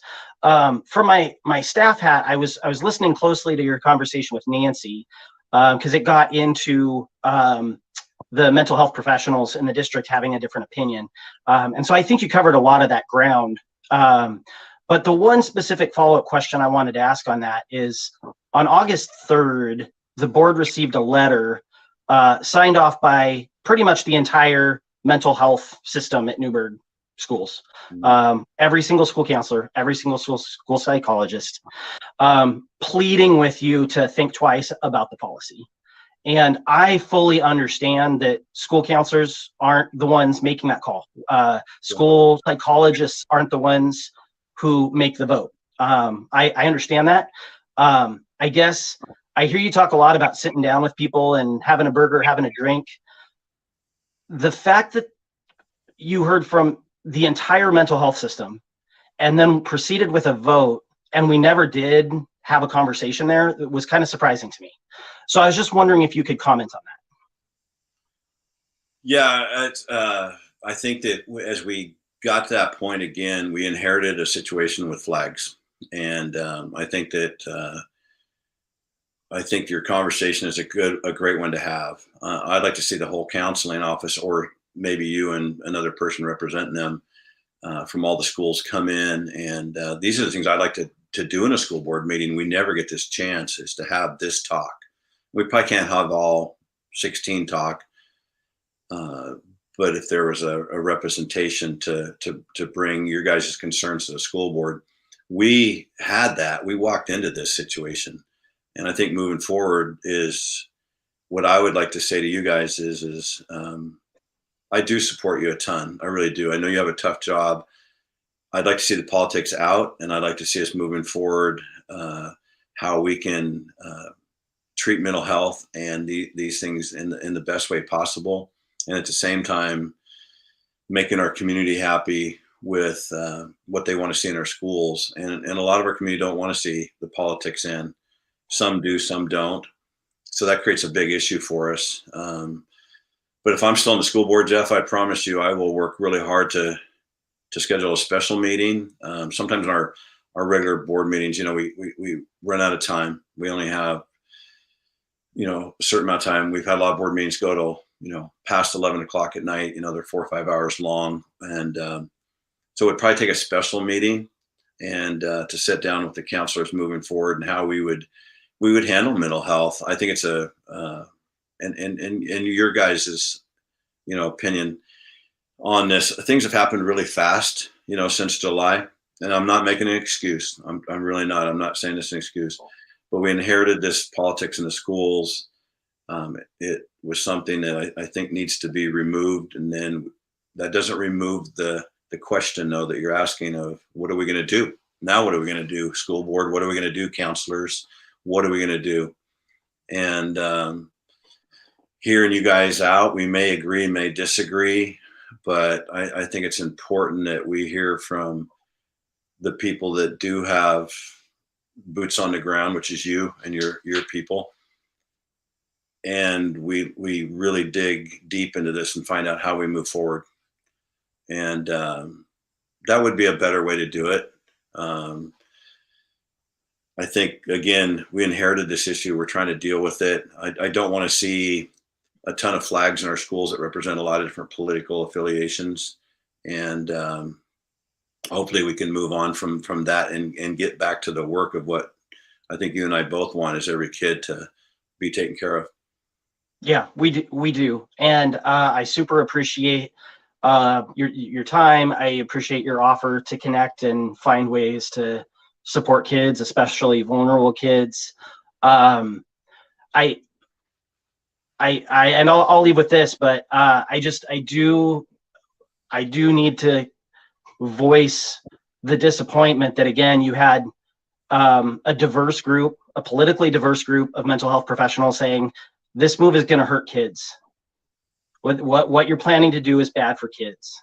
And again, I don't have the expectation that you would agree, but the fact that the vote was made without a conversation is deeply disappointing. I feel like I've got to express that in case other issues come up in the future, that I would ask that carry some weight and that we could pause just long enough that you could hear our concerns.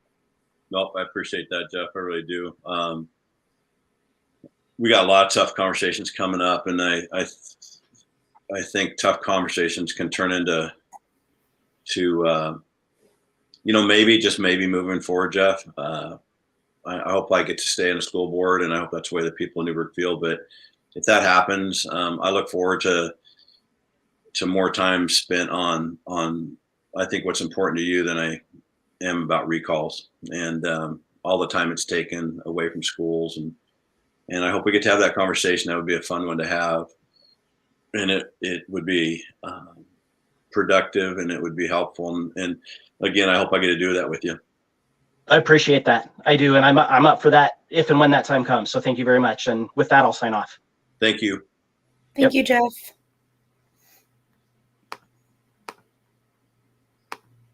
All right, Dave, we have one more in queue, and then I'm going to go ahead when they're finished. I'm going to read through the list of questions that are in the comments that are hanging about. Okay, and with that, I'm going to bring in Ken Bunn. Hey, Ken. Hello, can you hear me? I can hear you. Okay. I'd like to get started tonight simply by saying that I've lived here for 45 some years. I have raised my children in the Newberg School District, my 3. I now have 4 grandchildren currently attending the schools, and I'll have a 5th one soon. And while we're talking about these political things, I have seen over the course of this last year, particularly quickly moving what you call the progressive left, and I'm opposed to that. And those are the very same reasons that I voted for the conservative members of the school board. And I commend them for standing up under the attacks they and their families have endured during this time. I am grateful for their work and implore them to continue to stand strong. Please continue the fight for our children and parents. Keep the politics and liberal agenda out of the school's domain. Leave it to the parents to oversee their children's political and moral education. Politics should never have been in the K through 12. Shame on us for allowing it to go this far. These are our elected officials, and these multiple recalls on the basis of not liking their conservative policies is a personal affront to me and all the others who voted for them. This is what they campaigned on and were elected to do, fight for us against the progressive left agenda. The Constitution says government by the people, and we the people have spoken through the normal election process. Now the progressive left is trying to nullify the voting process simply because they do not like the conservative policies.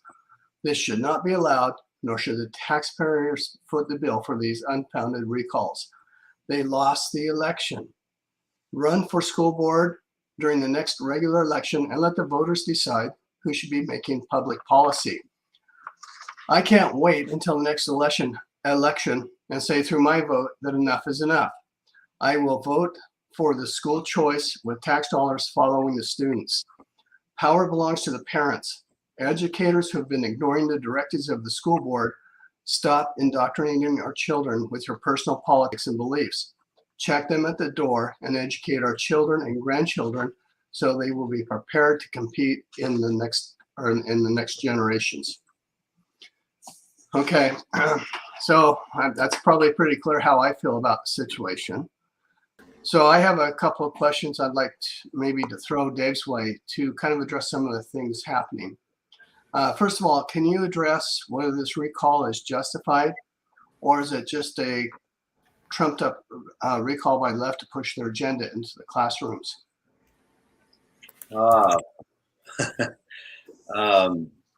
I'm not a big fan of recalls either, Ken. I think that we have elections. They're long. They're hard work. Everybody puts their time in.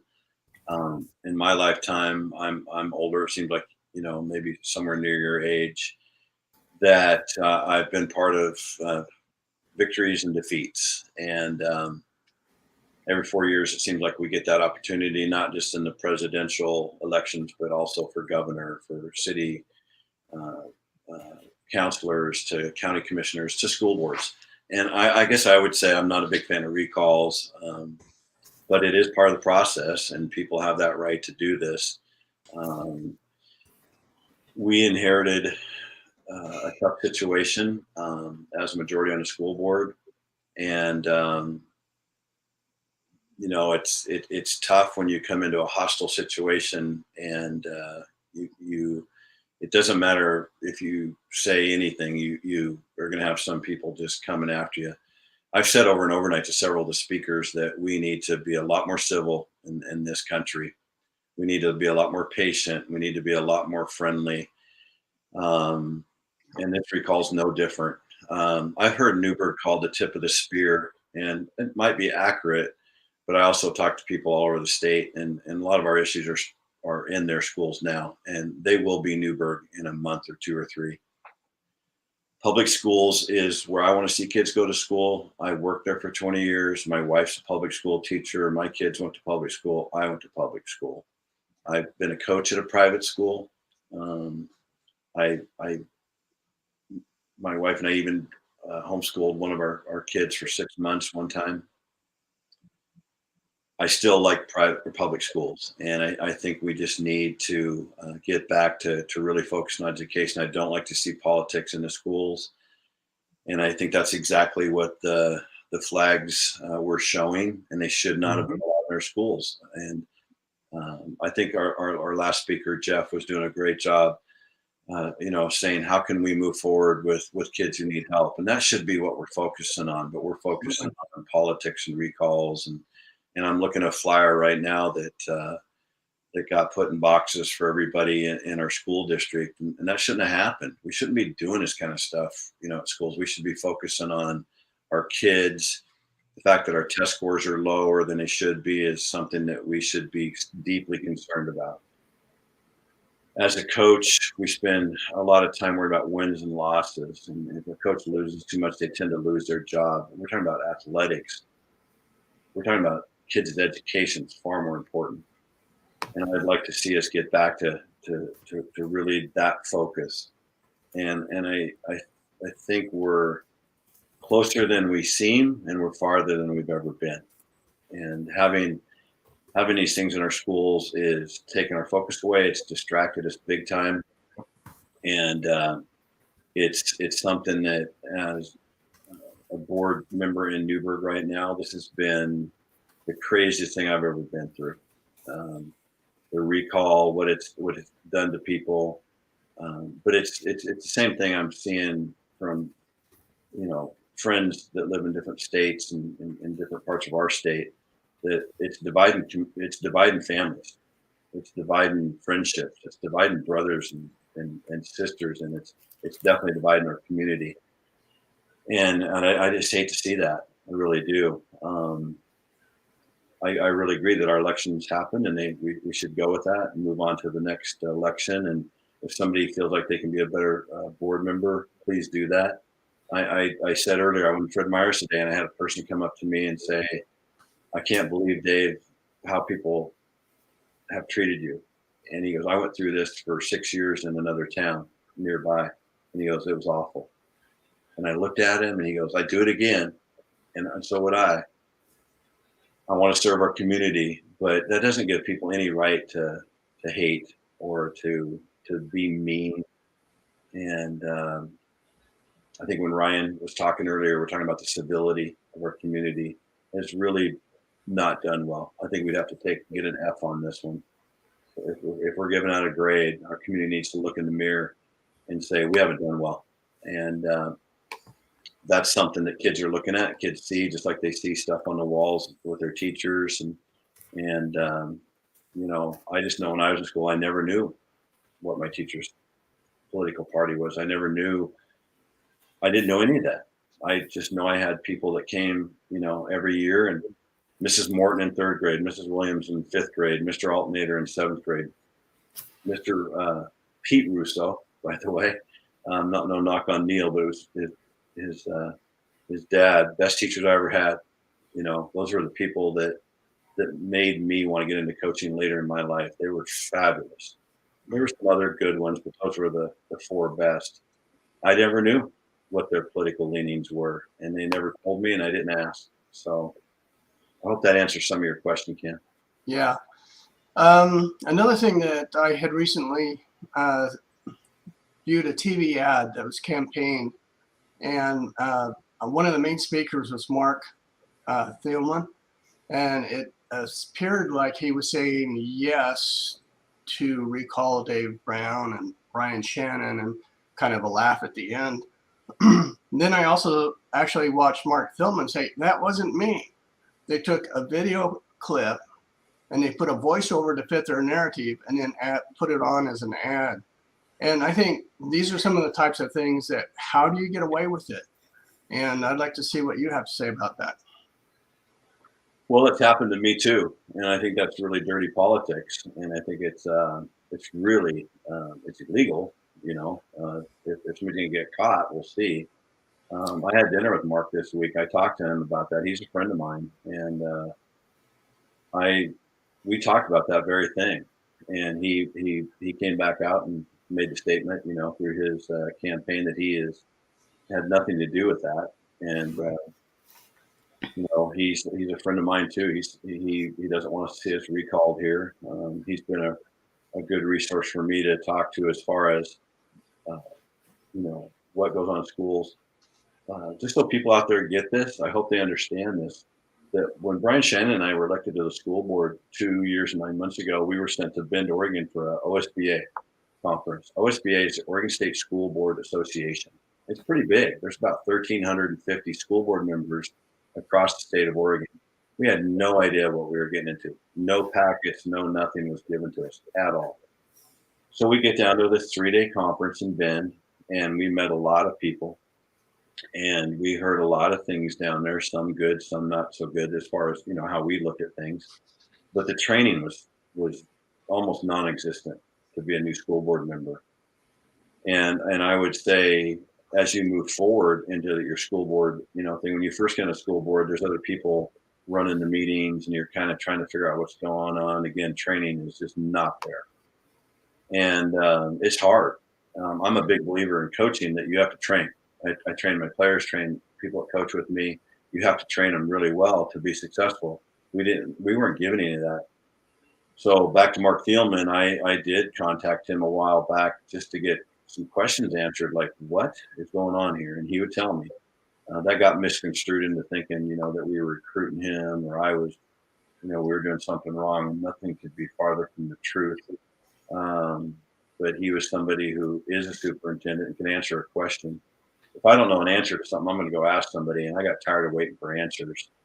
And in Newberg, we were starting to go down a path where I needed some answers. And so I contacted him and a lot of other superintendents. Went to school board meetings, Ken, people, you know, my wife is an education with me, and we went to other school board meetings to find out what was going on. You know, like, are we doing this the right way, or are we not? I want to find the answers to these things. I think going back to Jeff, the previous person here who was a counselor at Salem Valley Middle School, I thought he said something really great. We do have to sit down and figure out, you know, how we're going to help these kids, you know, move forward. And it's a tough question. It's a big question, and that's the stuff we should be focused on. Yeah, and this type of recall stuff has taken so much time away from everybody, and the stress is just incredible. So, do you have any evidence whether liberal ideology is already being taught in our school district? And if so, what areas and grade levels? And then a follow-up question to that would be, because it's hard for me to judge because I don't know the teachers. How many of our teachers may fall in that category of, being real left? And then you have the rest that are more moderate. So what type of percentage? What can you tell me? Michelle, do you have something there? I just don't know if this is something, can you frame that so that it's more about the recall effort? Otherwise, I think that might be more of a board question. I'm not really sure of the laws and how the policies work, but. Okay. I think probably if it's questionable, let's just table it. I just don't want to get anyone in trouble or, No, and my intent is not to do that. It's just to. Oh, I figured. I'm not saying that you were. I just wanted to kind of be fair and stuff. So. Okay, so one thing I can say to that is I feel like I've worked at Newberg High School for 20 years, retired 3 years ago, and I've worked in other schools and know people. We've lost a lot of good teachers to retirement and or leaving early, not liking what's going on. But again, we have some great staff members out there, and the opportunity to have healthy leadership, I think, will be a great school district again, and they'll be a big part of it. Yeah, I think we all have stories of teachers that have been mentored to us, that took us under the wing and moved us along. Maybe I can change the question a little bit to this, because you mentioned we have lost some teachers and staff due to COVID and other things. I've been surprised when I've talked with parents, how many of the parents have taken their children out of school to homeschool because of the environment they're exposed to. Maybe you can address that. Yeah, I think probably the toughest job in the world is to be a parent. To be a parent during this time is unbelievable. I didn't have to experience that as a parent. I think, for me, my kids were the most important thing in the world, and I would have done anything I could to help them, protect them. But at the same time, I wanted them to have a tough environment. They've all turned out successful. They've served in the military. They're really good, young men in their 30s, and I appreciate all the coaches and teachers who were tough on them and pushed them and made them to be ready, to leave our home and go out in the real world. And I could ask them tonight, and they would tell me the top 5 teachers, coaches they had, and they weren't always the easiest people to be around. There were some tough ones in there, but they were the ones that influenced them a great deal. So I think right now we're at that spot where, moving forward, we've got a lot of work to do to be a great school district again. And I'm excited about being part of that, Ken, because I think we have everything here to make it happen. The parts are there. If we put them together, people can set aside their agendas, set aside their egos, set aside their differences. We can put all those parts together and have a fabulous school district. We're not too far away from it, but at the same time, right now, it seems like we're years, miles from it. And moving forward, I hope this next superintendent can be that leader to put all the parts together. Right. And I've always felt like if you're a head coach, you wear 1,000 hats, and maybe how we structure our leadership and our district needs to change a little bit. I did tell Jeff McDonald there earlier, as a counselor, one of the first things I would do if I was superintendent, I would double the size of our counseling offices. I think it's a critical job, and it's, even though they didn't agree maybe with how we came up with the flag thing, we inherited that again. And I would like to see us go back and find a better way to do it. And people like that could be talked to. We didn't have a lot of time to do it. And so I know that was frustrating to them. But that's one thing I would do. I would double size, because I want to see every student have a professional in front of them to help them navigate grade school, middle school, high school. And I hope that answers some of that question. Yeah. Let me kind of move on to the next thing, because one of the things that I could say for me personally, this whole last year and a half, it's got me off my couch because I'm taking a vested interest in what's going on. And I find it exciting that so many parents are now looking to do the same thing. They're becoming energized to pay attention to the politics, what's going on. So if you could wave your magic wand and say, what would be one thing that you would like to see happen for the district? What would that wish be? Oh boy. I'm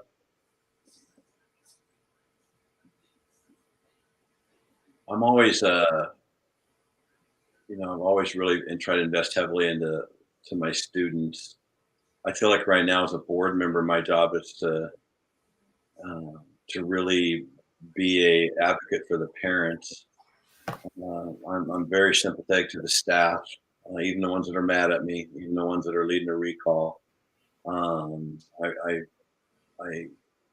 really want them to have a great job, and I think a lot of things have been misplaced. Maybe some of that's their leadership, maybe some of that's the way we've led. I guess, Ken, I'd answer that this way. I said it earlier, I'll say it again. Gladys Knight at her concert a week and a half ago said, just go to the person next to you and give them a hug and tell them you love them and take care of them. Mm-hmm. In 1 minute, we could solve all of our problems in this country if we just did that. And as dumb as that may sound to some people, and as Pollyanna as that may sound, I've always found that when you just walk into a room and just go up to the person you're having an issue with and say, hey, let's just talk. I don't want to fight anymore. I just want to talk and let's come to an agreement. It's gonna be tough because we have some big time divisions on curriculum and education right now, and that's not just Newberg, that's everywhere. But so my big wish is that people could really come together without all the animosity. The recall has only enhanced that a great deal. So it's another big shot that everybody's had to deal with, and it's tough. This recall's is splitting our community up even farther and farther and farther and farther. And I'm really glad for this thing to come to a head so we can get past it. I really am, Ken, because I think it's super divisive. I think it's super harmful. I think it's not what Jeff and I need to do. We need to sit down as a board member and a counselor and find out solutions rather than fight each other over the battlefield of a recall effort. And then when my term's up, if I run or somebody beats me, then he's not a very old person. He'll be here and he'll have to continue that discussion with the next board member. So that would be my biggest thing, is that we could sit down and really come together. I hope this is appropriate how I say this, but about a month ago, I got to go to the Admiral Nimitz Pacific War Theater Museum in Fredericksburg, Texas, with one of my very dear friends. And the one thing we talked about at lunch for 2 hours after being in there for 3.5 hours in this museum, which is a fabulous museum. Anybody listening should go to that. World War II, and I'm a history buff, was a time when our country had to come together to solve the issue of the Japanese Empire and the Nazi Germany, and to a little bit Italy. Our country had to come together like it hasn't had to do in my lifetime. And we've had bad things happen as a country. We've had 9/11 and we've had Vietnam. We've had some tough issues, but not like World War II, where the entire country came together and we had to work together. Democrats and Republicans, conservatives and the liberals, and young people and old people, and people our age, Ken, wouldn't have been allowed to go fight on the front lines. We would have had to go work in a business and help in a factory. And my mom was a Rosietti riveter during World War II. She literally helped. We've got to get back to that, where we're working together as a country, as an Oregonian, as a person from Newberg, Dundee. And we really have to have that mindset that we're going to work together and not fight each other. Back then we were fighting, other countries that wanted to destroy the world. But we need to have that same mindset where we're coming together and we're working together. And that would be my big dream, that we could do that. And all the shenanigans and stuff that have happened during a recall, there's too many tonight. But the people that did those things, they know. And I've told every kid I've ever coached, go home tonight when you brush your teeth, look in the mirror, because it's hard to lie to yourself and say, you know, was I a good Newberg Dundee person today? And if you stole signs, you weren't. If you got on Facebook and called somebody terrible things, you weren't. If you tried to get on Facebook and send emails off to a business and get board members fired, which they did, you weren't. If you did what happened to Mr. Howard earlier tonight, you weren't. Look in the mirror, you know, how are you doing? And none of us are perfect, but that would be my dream, Ken, that we could all work together. Yeah. And I know that you have a good heart. I've been surprised with some of the young people that I've talked with that have just said you've been an amazing person for them and one of the biggest mentors. And one would so far as say probably wouldn't be here. So. Yeah, in my time, Ken, I've had 6 young people in my teams pass away. And I've spoken at 4 of those funerals, and I've gotten the opportunity to perform 4 weddings. I've always loved working with kids, and I know a lot of our staff do. I just feel like we've removed ourselves to that point where we're too worried about politics and pandemics, and we've let fear set in, and we've let that affect our schools a great deal. And we can do a lot better. And I'm talking about from the school board chair, Dave Brown, on down. We can all do better. And I think everybody could look in the mirror and say we could all do better. And maybe, you know, one of the blessings coming out of this, Ken, would be the fact that people like you that are, you know, if you're near my age, you're near retirement, that you can come back and give back, you know, give some of your talents to kids and work in schools, help them to learn how to read. We need to read better. Maybe all of this has shown that a lot of people are willing to step up and get more involved and understand what's really going on. And that would be that would be my big dream, if I could be the person that gets to make the final decision. So. Well, I think that's the end of my questions. Thank you for your time, Dave. Thanks a lot, Ken. Thank you, Ken. Mm-hmm. All right, Dave, it's just you and I. Everyone else is watching still, though. There's some questions over in the comments. I'm going to go ahead and just pop them over onto the screen, and I'll read them out loud for you. Some of them may or may not still be relevant, as in they may have been addressed. I'll try to go quicker on these. I won't go too long. I'll try to go quicker on these so we can fire through them. I think that a lot of these are secondary, or like they were follow up with something you have said. So I don't think that it'll require as much as in depth, but you know, you don't know. This is when we were talking, when somebody was discussing the Dr. Morlock.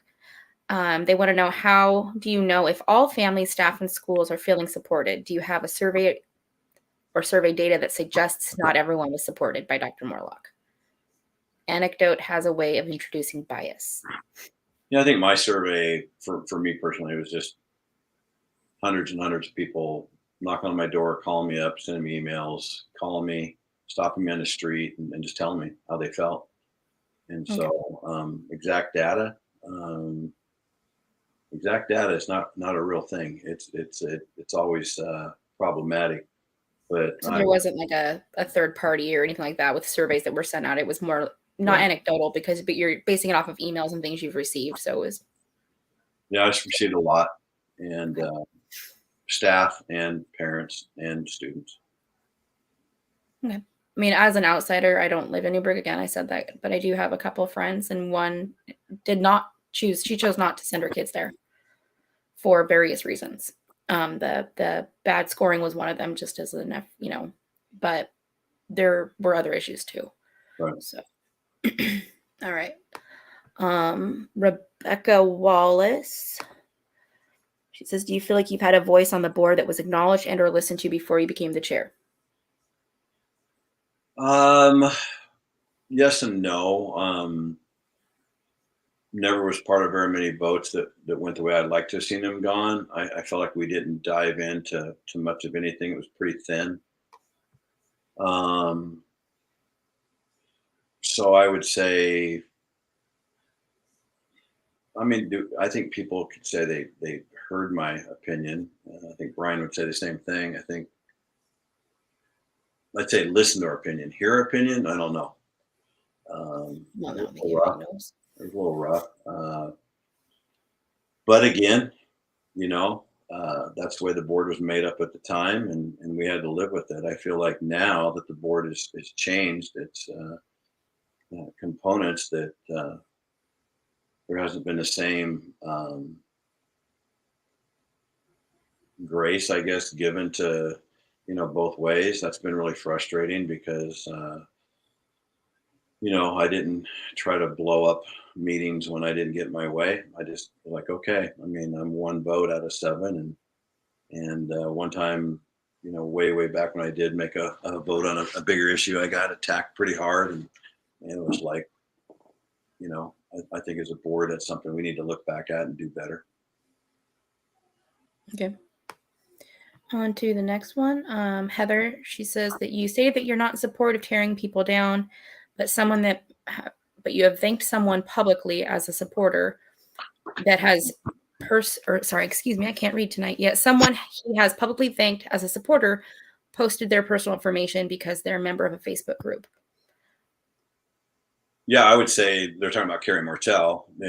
I'm assuming based off of some later on comments, but I think Carrie, because he took the time to go in and dig on everything that was trying to be that was said. These things were actual things that were done, and he tried to open that up and right. maybe. I think that, what's that? Go ahead. I was going to say, I think that the question is it's more about not like necessarily what he did or why he did it, but so much as you're saying you don't support people, you don't like people that are tearing people down or attacking other your character, yet you're thanking somebody who openly did that. If I could talk to Carrie, I would say I don't always agree. I haven't read much of his stuff at all. I know he came out with a big long article. I didn't read it. But I've had people say that, he could word things better. And that's probably true. If somebody, but the Facebook post and everything he did put out there, that wasn't his fiction. That was what people did. And I think that sometimes when that's the bad part about Facebook. Those things, all those things are us, when we put something on there. It's like if you're living in Portland, you say you're a Los Angeles Laker fan, you've said it, you're a Laker fan living in Portland. So I'm not trying to be funny on that. I just said it's permanent. Once you put it online, it's there. What's that? Once you put something online, it's out there. It's out there. And I think he exposed that, and that made people mad. Gotcha. That's good. I mean, we can't speak for somebody else's actions, I guess, but Amber Dawson, she says, do you feel as though the members received an opportunity to gain enough experience in running meetings that they would eventually run more smoothly? They feel that people talk over and are out of order more recently. Well, it's been a volatile time. I mean, no doubt. If you watch the board meeting, try sitting on the board side of it, try sitting in the board chair. It's hard. It's a hard board to reel in. People have been out of line, and it's tough. I'm not making an excuse. As a school board, we ran for this. We I don't think we ran for this exactly, but I would say that it's a tough board to be part of, and it's a tough board to navigate. But it's also one of our things that I think moving forward that we have got to be better at as a school board. This isn't on anybody else, but moving forward, if I'm still on the board, we're going to have outstanding training for the next board members that come in after we're done. That training was not provided. It was not there. And it's a major mistake that can be corrected, should be corrected.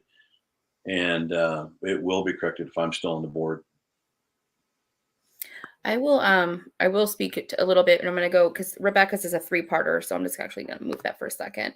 On the school board part of that thing, I do have a friend down in Jackson County, Oregon, who's on the school board, And she's very pointedly told me that they receive very little training, if any, and that it can be very problematic. Sorry, my daughter's trying to walk in. And that, you know, it's hard because you don't really understand everything fully. They don't give you like classes or anything like that. Right. Something that they've done down there is they've like done a sidewalk chat or something. I forget what they called it, but they would do these things like monthly where they wouldn't have a quorum, of course, but they would have it so that Mackenzie, I am on YouTube live. Yeah, I know, but you don't have appropriate attire on. Sorry, everyone. It's a sick kiddo. Anyways, that they would have these conversations on the sidewalk, like on the asphalt at a school, so that they could hear more stuff like this, where they have that open kind of conversation, so they can get to the root of problems. Just as an FYI, that's a common thing or problem, I think, in a lot of other districts. Is my point. Just pointing that out. So Rebecca Wallace, and I'm going to put one part up. It says she spoke with a parent of a mixed race BIPOC student today. She said that the her son and daughter were harassed at NHS. They moved to Catalyst and thrived. Her complaints about the bullying they received fell on deaf ears. She physically went in and complained. Her daughter was called the N-word, and the staff did nothing. So the question is next: what should the district implement as far as a zero tolerance policy? I'm so sorry that happened to that person. This is a side note there. I track all that one. I would say for me, this is really, really, really personal and important. No student should have to deal with that. And as a staff member, we are one of the first things that we have to do as staff member. We're like a mandatory reporter. We're a mandatory if we see something on campus or off campus. My number one thing I always had from the moment I got to school to the moment I left, and some mornings that was 6:30 to 10 o'clock at night, no problem. It's just, that's what you signed up for. You do the job. Safety. And safety is mental, safety is physical, safety is harassment, safety is everything. I'm a bit surprised that a staff member wouldn't have responded to that. So without knowing the details, I mean, that's a hard one to talk to. For me personally, I worked with great staff members at Newberg High School who I felt went out of their way to protect kids. But people have to understand, Newberg High School, for example, 1,400 kids, maybe 100 staff members, 80 staff members, maybe. So many things can happen that the adults never find out about. They don't see, they don't know, even though we're trying. And so I would say in this situation, I'd like to know more of the details that happened there, but just absolutely zero tolerance for anybody, for any type of racial harassment. I think, I think that, there definitely needs to be a follow-up on that. That's just my opinion though. Yeah. But it sounds like they're more wanting to know what your take was on zero tolerance policy in general to prevent it from happening again. Yeah. Like there's a complaint lodged. Yeah. Then, if there's a complaint, it'll go to the teacher, administrator, district office, and then it moves on to if that parent or whoever doesn't like what's being said or done for them, they can,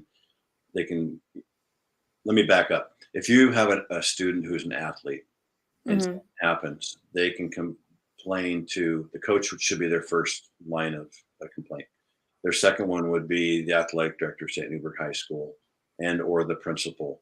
If they don't like what they hear from there, it goes to the district office, and that would be the superintendent. We have Dr. Novotny there, so he would hear that.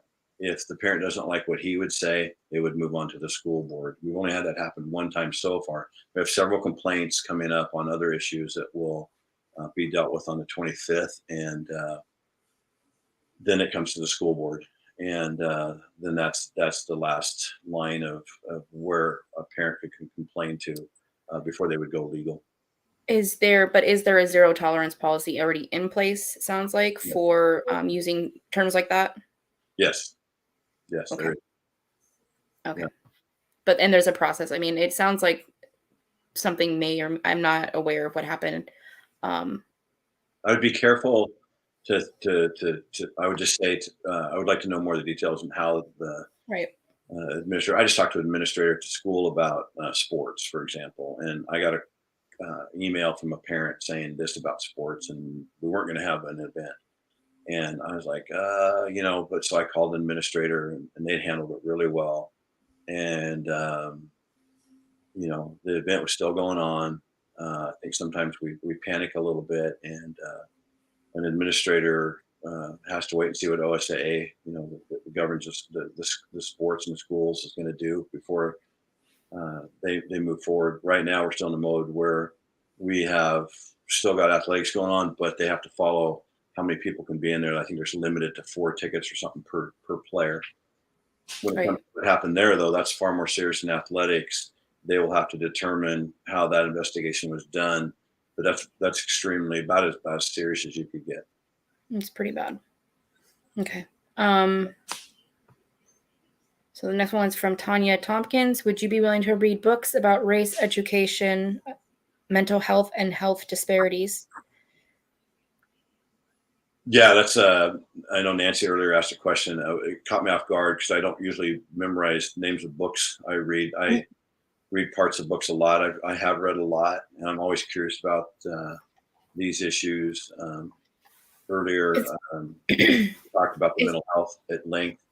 But you would be willing to read books then about those subjects? I do read books. I would absolutely want, yeah. Okay.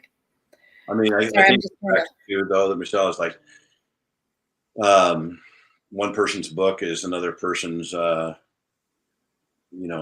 it's a favorite for you. It's not a favorite for me, or vice versa. So I always look at books as give it a shot and see what you learn from it or don't learn and stuff. So not every book is amazing. Some books are great.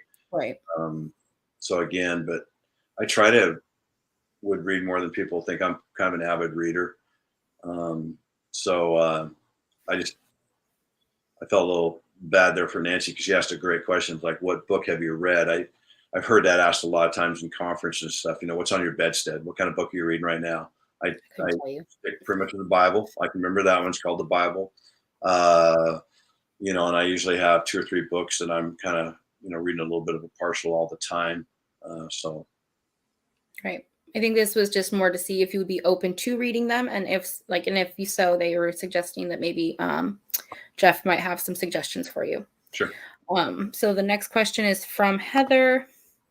It sounds like Director Paris suggested many collaborative options over the past 6 months to improve policies and include student-teacher voice, and you voted against her motions. Can you please explain why? I did what? That you voted against that motion. Can you explain why? Say that one more time then. So Director Paris suggested many collaborative options over the past 6 months to improve policies and include student and teacher voices, and you voted against those motions. Can you explain why? Yeah, I think that, how the motion was put there, the intent behind it, is that the best way to move forward was the reason the no vote.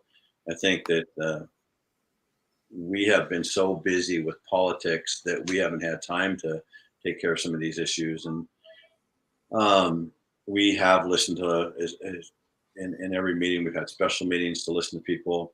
I think people have to understand too, we spent 3 hours one night listening to 52 people talk. And it's a lot of times it's the same people saying the same things over and over and over and over. And when we have like board comments, we do not have to have board comments. We don't. Some school boards don't have them at all. Some of them have very limited. My first year in the board, we'd have maybe 2, 3, 4 people max call in. So it was a pretty short period of time. Now with the way the world's gone the last year and a half, we've had a lot more people call in, want to have a voice, want to have to speak. They can always write in, but when it comes to how we're going to deal with all those comments coming at us, there's our first job on the board is to do the business of the school district. And it's not to listen to public comments. But we want to listen to public comments. It's important, but we always don't get the opportunity to listen to, say, 30. I think the other night we got through 12 or 13 in our period of time. And so that's just the reality of the way it is. We don't have 2 hours to set aside at the start of every meeting to listen to the comments, and then have another 2 hours of business things to take care of. In this politically charged time, and a lot of people have opinion about stuff, it's tough. We definitely don't get to hear from everybody enough. There are people that call in that really surprise you with some really good stuff. Other people call in with the same thing over and over and over and over, and it's a tough one to find out. When I first got on the board, I tried to do something that made some people mad. I tried to look at say 30 people and say, let's try to get a mix so we can go back and forth. And my whole intent on that wasn't to control it as much as it was to let people on both sides, like a volleyball game, hear both sides of what an issue could be. Like, let's take flags and banners. And so we did. And a lot of people really liked that format. And then we had other people thought we were trying to control that. Going way back to the anti-racism thing at that particular time, I felt like we had a person who would put 20 people in a row on there just to talk bad at me. And I didn't particularly think that was, it's fine. You can be mad at me, but is that really an effective way just to sit there and have people vent over and over at the same thing being said over and over? But I think as we look at some of Director Pyros's, things being said,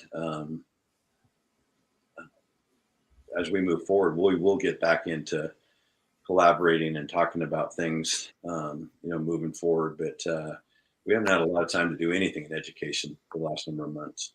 So, and a lot of that's not just because we passed a tough thing and had a superintendent issue. It's because we've had a lot of people torpedo in our school board meetings, and we just ran out of time. And then I'm going to ask one last one that was kind of important there. I turned, and so everyone knows, I turned the chat off so that it wasn't distracting because there's a lot of side chatter going on. Yeah.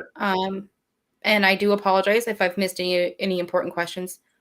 By all means, please reach out to myself or to Mr. Brown. If I did miss an important question in that, I do apologize on behalf of myself because I'm the one controlling that. Rebecca Wallace did say, how would you feel about the board creating a parent committee on IEPs if one doesn't already exist, policy input and complaint procedure resolutions? Oh, let me reread that.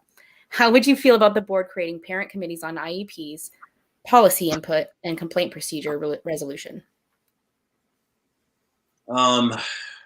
IEPs are, I think the one thing that a lot of people, and this isn't a knock on parents, so please don't take it this way, but IEPs are difficult. And, teachers are highly trained professionals, and our counselors are highly trained professionals, and they handle these IEP meetings, and they have a lot of them. And it's a lot of work, and they generally happen after school or before school. And it takes a lot of work, and there's been more and more through the years happening. And so I would say, if we have people that have deep concerns about how our IEPs are working, that definitely has to be something to look at. They should, make that known to the board in a way that we could look at. And going back to Jeff McDonald there, being a professional, that would be another thing that would roll right into how we move forward with mental health and everything else with our counselors. I'll tell you what, a lot of counselors would like it if we had double the staff so we could get through these IEPs a lot quicker.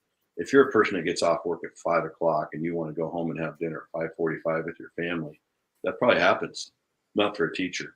A teacher, gets out of school at 3:30, 4 o'clock, and then they have meetings going to, and those IEP meetings and other meetings they have with staff and all that kind of stuff can take forever. That's if they don't coach or do anything extracurricular. So I think on that one, I would like to know more of the details of what they're looking for in the IEP and how that would look to our professional counselors, and then how our administrators would view that. I'm not trying to pass the buck on this, but IEPs. No, I think that that's probably a reasonable thing because IEPs are so intricate. I would suggest that Rebecca maybe, and tell me if I'm stepping out of bounds here, but I would suggest that maybe she reach out to you privately so she can give you more details maybe about the specifics we're talking about. Yeah, because I think they're and they're very specific to each student. And so, Yeah. like we couldn't go to a board meeting and talk about an IEP. No. No way, shape, or form. So that I goes think, back to the confidence that that parent has with their counselor and their administrators. right. And if there's an issue, then for sure it has to be, brought up. But those are kind of the things that normally don't ever come to the school board. They just don't. It would have to be something really out of line, because that's kind of getting out of our scope. Right. I mean, as a parent, I know that I'm not like a participant or anything like that. I don't live in Newberg. This isn't about Newberg specific, but this, might be of relevance. As a parent, I know I'm not the only one out there, that I personally didn't know jack squat about school board meetings. Didn't really think that I was supposed to go to them, didn't know much about them, didn't understand their meaning. I just thought it was about money until the last couple of years. That being said, I think that there's not only is there a lack of training on, your end as a board member, but I think that there's a large lack of understanding on a parent's side of things. Not everyone. I think I'm speaking for myself and a few people I know, that where we don't necessarily understand the protocols, how things kind of go through the system, how things happen. So that even though yeah, we're supposed to file a complaint and then it goes into this, and this, but maybe it doesn't need to get to that point, in certain things. Maybe it could have just been a very quick, easy conversation. But as a parent, we don't know those things. So maybe that's something that you could take home with you, and think about. I think there is a lack of actual knowing the structure and the protocols and the things, all that stuff. Just putting that out there. No, absolutely. I couldn't agree more. It's not a knock on anybody. It's just what it Mm-mm. is. So No, it's just what it is. Dr. Novot and I talked about this. I would like to see, as a school board member and as the superintendent moving forward to the next full-time superintendent, that we could hand them like a hard copy paper How to. with all the pertinent things we have in our district that are going on, like staff. Who's the principal at your school?